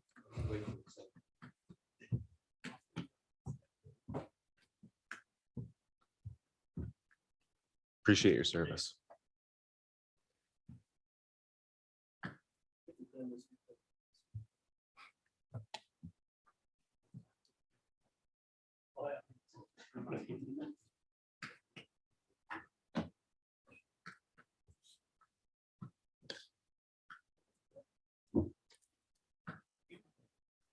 All right, now that we do have a vacancy on the assembly, there is a process in front of you to fill that vacancy. If anybody has any concerns, please let me know and we can work through that.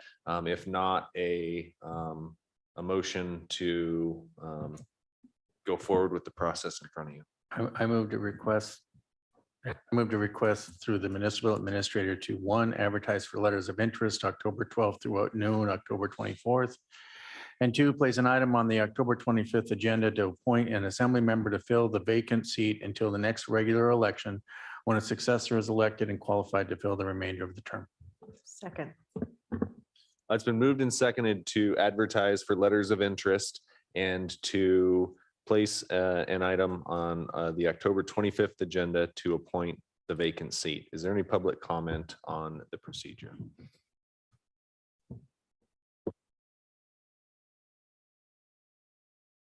Hi, Karen Addicks. I sent you guys a letter, but I don't think it went through on the city website. So anyway, I'm just going to read it. I strongly encourage you to appoint the first runner-up in the recent assembly election for the new vacancy. I realize that the city code does not require that you appoint that individual, but it would seem that fairness would suggest that you appoint someone that many in this town voted for just a few weeks ago. I wonder why and how the city code was amended in 2004. In any event, the circumstances here suggest that appointing the runner-up would be justified. An assembly is a body of local people trying to represent and share ideas to make decisions that better our community. It is important to have different viewpoints considered to make a well-rounded decision. Aren't we all looking for wise, smart decisions? I further believe that appointing someone who wasn't interested enough in the assembly to run in the first place is not right. I mean, you mentioned a letter of intent, but that's not the same as actually running. Since you are facing another vacancy, should Rebecca win her race, you should think long and hard about this appointment. I consider the timing of this resignation to be calculated, placing all the power in you, the assembly, to fill the vacancy and not the electorate, not the people of this town who vote you into your seats. May you take your responsibility seriously. Thank you.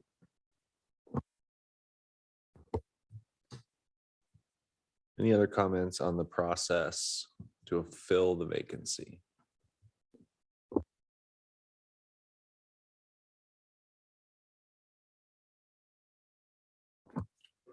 Carolyn Evans. Why go through requesting new applicants when you just held an election less than a week and a half ago? And people voted and Dr. Ween came in third place. Well, the town voted and people who wanted to run didn't have to qualify an application already. We have people here who have spent the money to run for this position. They spent the time and then they come into this, and we as a people in Sitka voted for these people, and Dr. Ween came in third. And if you go as an assembly and you advertise again for someone who is already volunteered and put in the time and the money to sit into this position, and then you reject number 3 who came in place, it's a slap in the face to those of us who voted for and voted it at all for this person. Why can't you just go ahead and move this person in, even though you did change the rules and whatever it was in 2004? We don't need to go through all this again. How many volunteers are you going to find, Steve, that are going to sit through all this again when you've got someone qualified? And I know a lot of people on this assembly probably don't agree at all, but you're going to be slapping all of us who took our right to vote, and then you're going to turn around and change the whole thing. So it doesn't make any sense, and I'm sorry, but that's the way it is.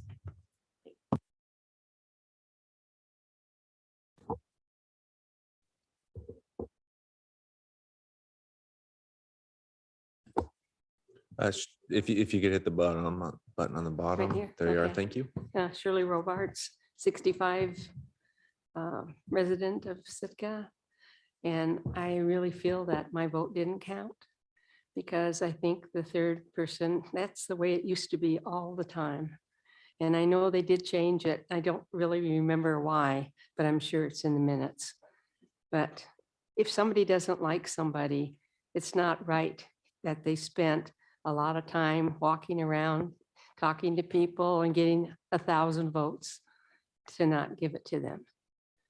I know that some of you don't like Dr. Ween. There's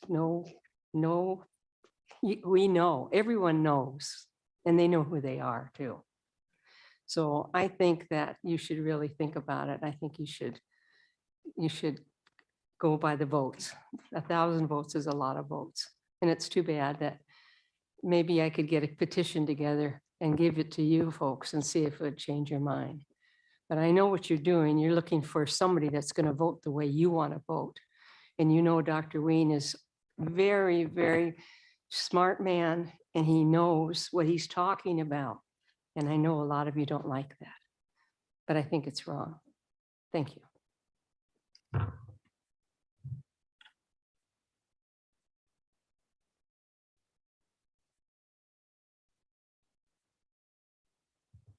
Hi, I just want to say that since you are likely to have. If you could state your name for the record, please. Christina Scheller, that since you are likely to have another vacancy coming up relatively soon, from my perspective, I would hope that you choose to fill the position the same way then. So if you're going to take the next runner up now, that also you do that in the next instance as well, or decide to accept letters of interest in which Dr. Ween could also apply for as well.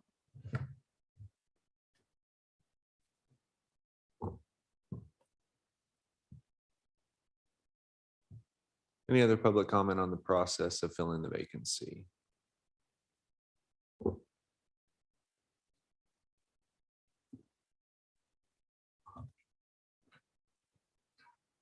Good evening, Richard Ween. I know what the ordinance says. It was in 2004. I think Marko Dapsevich was the signature on that. And there were some interesting things that occurred during that time where the runner-up was not,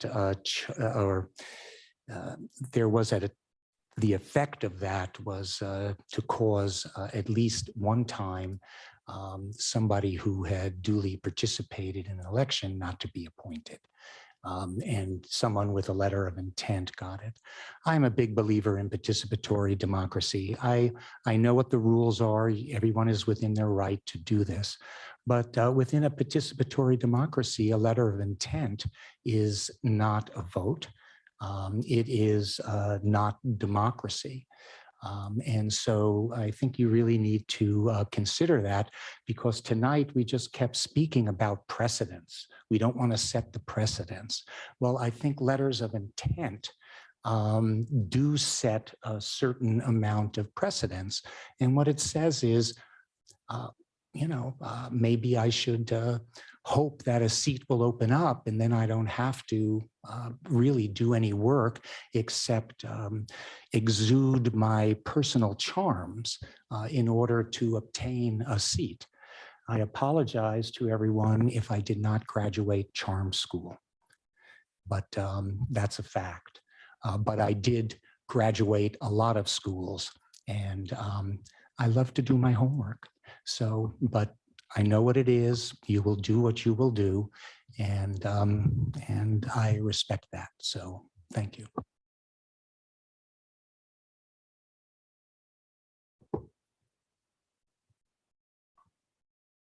Any other public comment on the process of filling the vacancy?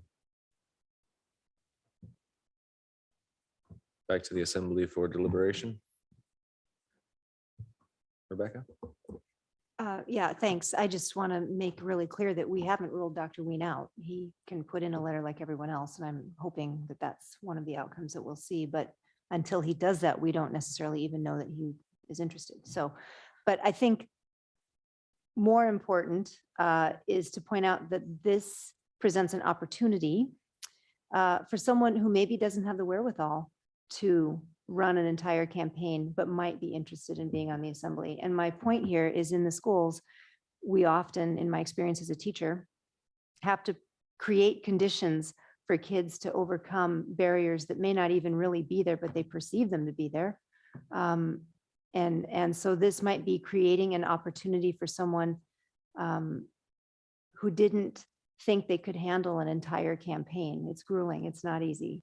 And so I would like to have a diverse pool of applicants, including diversity of thought, to choose from, and then we'll make the best decision when we have that full pool of applicants. So, and that pool can include anyone who ran for election, as well as people who did not. Sure. Yeah, I think we actually have now about 17-year precedence for doing it this way. And I can safely say that I was one of the people that kind of got burned for this. In 2014, I lost by 60 votes. And then right after that, Phyllis Hackett resigned, and I was not chosen. And I did put, put my letter in. And the reasoning given was that they wanted to pick somebody who was, as much as possible, would represent, I know we don't have individual constituents, but who Phyllis would. At the time, I didn't like it much, but I think that as time went by, that's a legitimate thing to say. So I will be supporting this, and like I said, anybody and everybody can apply. And I know for me personally, I'm going to be looking, not that anybody can replace Dave, but somebody who will come at least part way. Kevin? Thank you, Mr. Mayor. I am going to support this. I understand and respect the views of everyone who spoke completely. I've also heard we've gotten emails, to support what the people who spoke requested. We've also gotten emails, and I've also gotten comments arguing a different thought process, like if this that these are two separate things. Dave did resign around the same time of an election, but if this happened 9 months from now, would we be looking back at the past election? So it's a tough one, but I think it's a fair process to put this out, and I encourage people of all sorts of opinions, including Dr. Wayne, to apply. I know that there's people who think that the assembly just wants to have a one-sided view, and I disagree with that. I think there's will to have a variety of opinions. So I'll be supporting this. Crystal?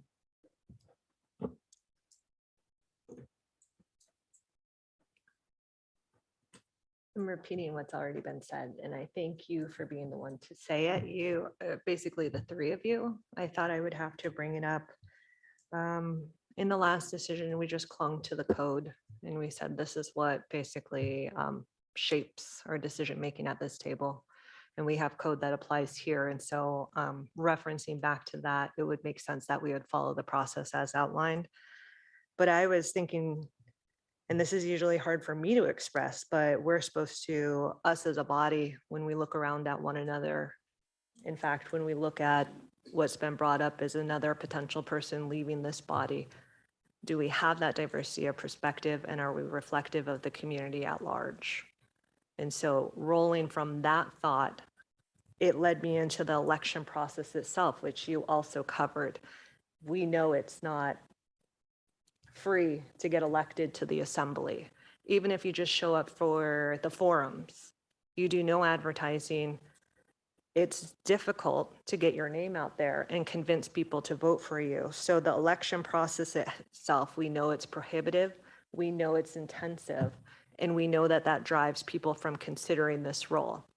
I also had written down that I think the election results could factor in as part of the letter of interest, as it kind of lets us know where someone is coming from. So, and I had a lot more, but I think those were the main points, which again, I'm just repeating what was already raised by the three people that went before me. And I thank you for stating that. So those are my thoughts.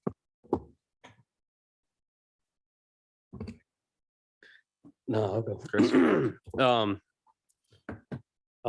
Obviously this is messy. I guess in the end, even if this does go out for advertisement, we still might have the same results either way. So I'm not against putting it out for advertisement. I don't like the mess that this is obviously going to create, but I'm not against throwing it out there. Yeah, I don't know. Tough one. So I believe there's some misconception about a previously adopted ordinance that was adopted in 1996 and then repealed in 2004. I'm going to read some of I'm going to read the code section that was repealed because in this instance, that code section actually isn't even relevant to our situation. And that code section has been quoted by people saying that it is our duty then to elect the next highest vote getter. However, this section of code indicates that that's only the case if that assembly member is being elected to another municipal position and then moves up. So the exact wording of the code here, in the case of a vacancy occurring because of an assembly member being elected to another municipal position, the qualifications shall include those set out in section 2.04 of the charter and state law, and that person be the highest vote getter for assembly who is not elected and willing to serve. So in that instance, as I read that, when an assembly member is voted into the mayoral seat and a vacancy occurs, then you select the next highest vote getter. In this instance, that did not happen. So even when we look back at previous code, it would not have been relevant to our situation. However, code indicating that within 20 days after the vacancy occurs, that it will be selected to be an acting assembly member until the next regular election, which is the process that we are following here. So we will be, it sounds tonight as if we will be opening this up to letters of interest, and the assembly will then be able to select from letters of interest. So is there anything further from the assembly on this evening? Sarah? Okay, on the motion to advertise and then select or appoint an individual on October 25th. Mr. Miller, Mr. Mosier, Yes. Mayor Eisenbeiß, Yes. Ms. Duncan, Yes. Ms. Himshoot, Yes. Mr. Christensen, Yes. and Mr. Yestad. Yes. Motion passes 6-0. All right, so next comes the most fun part of a new assembly being seated, and we will get to the liaison appointments. That always ends up being a fun part, but we do have, by code, we do have to select a deputy mayor, vice deputy mayor, and then our liaisons this evening. So a lot of the times I sit back and I listen to the assembly and, kind of try and build a consensus on that. Tonight, I am going to ask, I am gonna put my own request out for appointments to these two positions. And so we would start tonight with deputy mayor. And for this instance, I would nominate Kevin Mosier to fill the role of deputy mayor. Second. It would also be open to other nominations if any assembly member would be so willing. Kevin, by a unanimous consent. Is there anybody opposed to Kevin serving as deputy mayor? Great, thank you. Kevin, thank you for your service. I'm going to rely on you fairly heavily throughout these this next little bit. I think we have very complementing skills and abilities in this, and I look forward to that. So thank you for being willing to step up into that role. Now we have our vice deputy mayor. And again, in this instance, I would ask for consideration of a candidate, and I would like to put forward Crystal Duncan's name for vice deputy mayor. Second. Crystal has been nominated. Is there any other nominations for vice deputy mayor? Is there anyone opposed to Crystal acting as vice deputy mayor? Crystal herself did not oppose. So thank you much, Crystal, for accepting the role of vice deputy mayor. In my absence and Kevin's absence, you'll be relied upon to fill the role of mayor. It's fun, exciting, scary, all in the same time. So thank you for being willing to fulfill that role. Moving on to assembly liaisons. Typically, we've started, Sarah was nice enough to print off a sheet for you. Typically, we just start at the top and put names in, people who might be willing to serve on this. It can either be something that you have a lot of interest and knowledge in, or something you have no interest and knowledge in. I think both are extremely beneficial to the assembly. A liaison acts as a representative from the assembly to these boards, and then from the boards back to the assembly. So they'll relay information back and forth.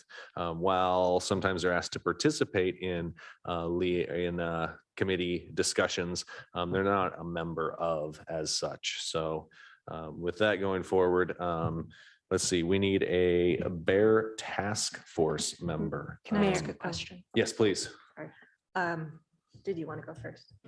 If I could just, on the bottom of this sheet, I just wanted to call attention that we have a number of boards and commissions that meet on the same evening. So I've got a little calendar here too to demonstrate what November looks like. And then historically, the assembly has assigned a primary and an alternate to most of our boards and commissions. And I would just suggest that you consider that as well. So that's it. I should just turn it over to Sarah. She'd have done a better job than me. And then I had a unrelated, so the Bear Task Force, from what I understand, we extended it 3 additional months, right? Correct. Okay. And then with the absence of an assembly member, that would divvy up 2 to 3. Do we assign all of these, and then when they come on board, they can relieve some of those, or how do they factor into this? They're not here to defend themselves, so we just. Yeah. Yes, and if there are a couple that are left vacant, we can talk to a new assembly member about becoming a liaison to that position. And we So can a more always bring it tactful way of forward saying, again for reconsideration.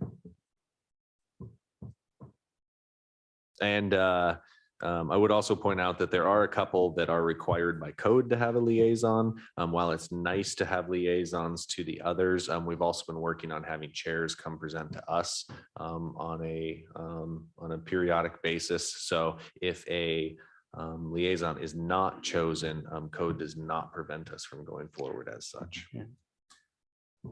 I say that if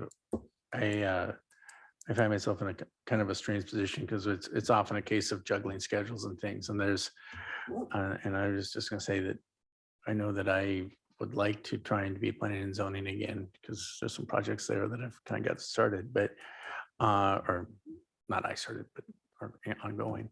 But I'm also, so if we can go through, and I'm more than willing to pick up the slack other places too, but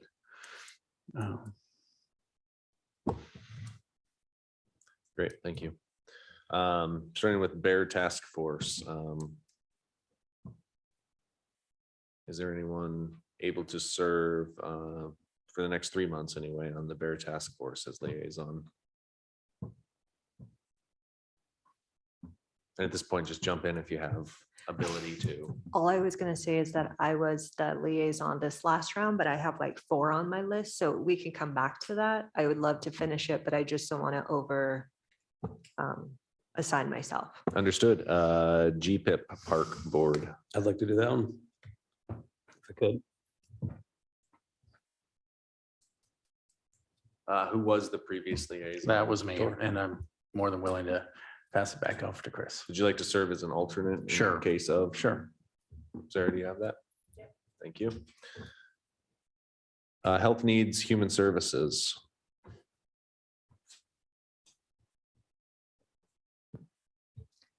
If not, we can move to Historic Preservation. Well, that was on my list the last 2 years and I really like it, but if anybody else wanted more experience on that commission, I'm super happy to give it up, but that's probably the one that I'm most passionate about. So I just wanted to hold back. Okay, great. I've actually been extremely, I've really liked the reports that you've brought back from the commission. I feel like I know what's going on there, so don't let me stop you.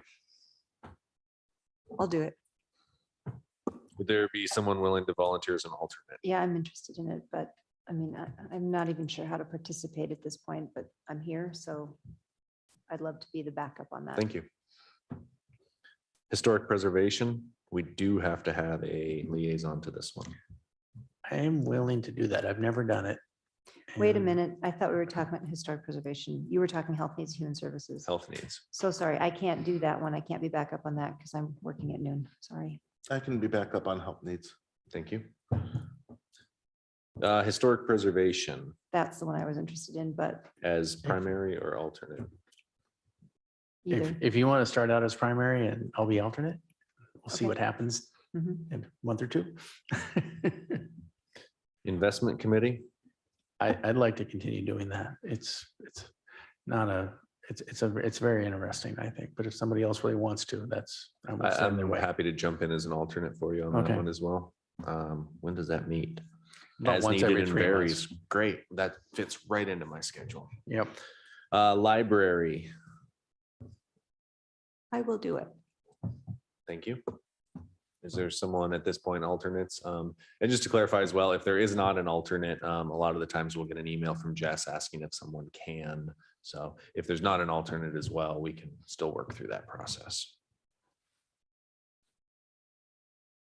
All right, local emergency planning. This is required by code. I'll do it. I'll be your backup.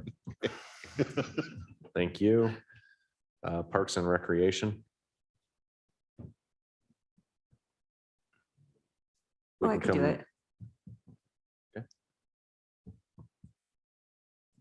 And then an alternate.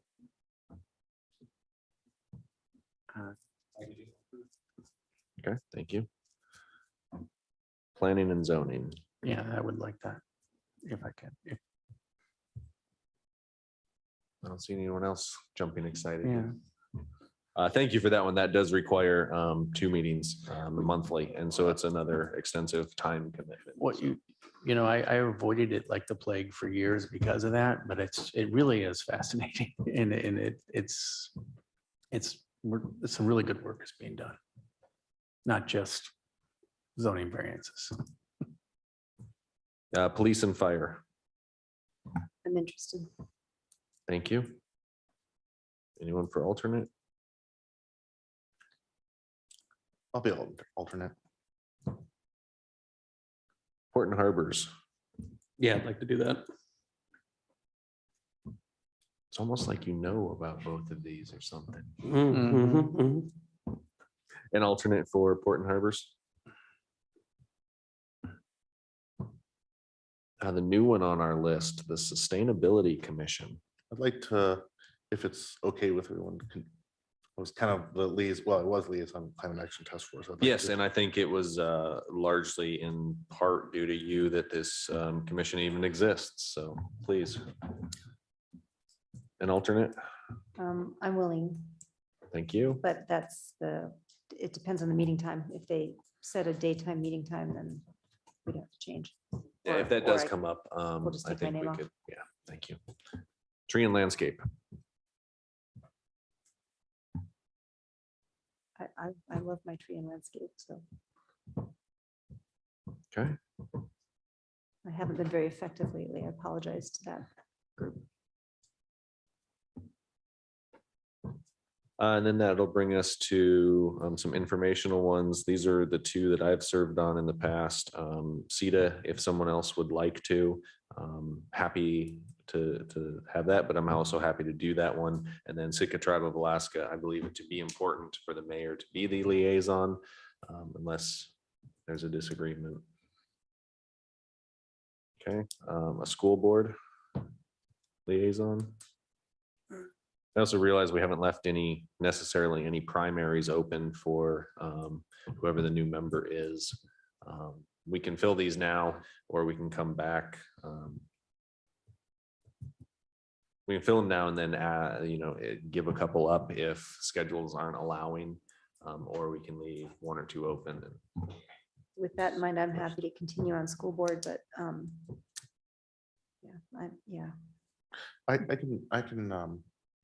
I can do that, like You'll- backup you'll- for it, or if Maine, it's up to, well, there's a chance it become Maine, so, okay, so you Maine and I'll be backup for that. and I can't be there Friday, by the way. Their next meeting is Friday. Okay. Congrats, primary. As far as I have, that just leaves us back at the Bear Task Force. Crystal, are you over? Crystal is good. I think a new member could perhaps take up Bear Task Force. I think that's fair. And then also, if workload becomes excessive and we're not able to make meetings regularly and the alternate isn't either, let's have a discussion about that so we can have good representation.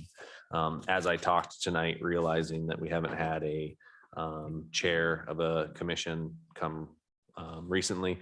So I'll work with the clerk and make sure we get back on that schedule of having chairs from boards, committees, and commissions come in and give us a brief report on the status and update of their committees. I think Sustainability Commission would be exempted from that in a way because they have to do that anyway. So, Sarah, do you have what you need from this process this evening? Great. So if they only have 3 meetings, does that mean their next meeting they're without a liaison? Yes, Sarah says correct. Because that next meeting Is the first Thursday in November at the September or November 3rd, I think it is. so we would have a new member appointed by then, so they would have a liaison. Yeah. Thank you for pointing that out. I would hate to leave them hanging. All right, that does conclude our assignments for this evening. Thank you, Assembly, for being willing to jump into the roles that you did. That'll bring us to persons to be heard. This is public participation for an item on or off tonight's agenda, not to exceed 3 minutes.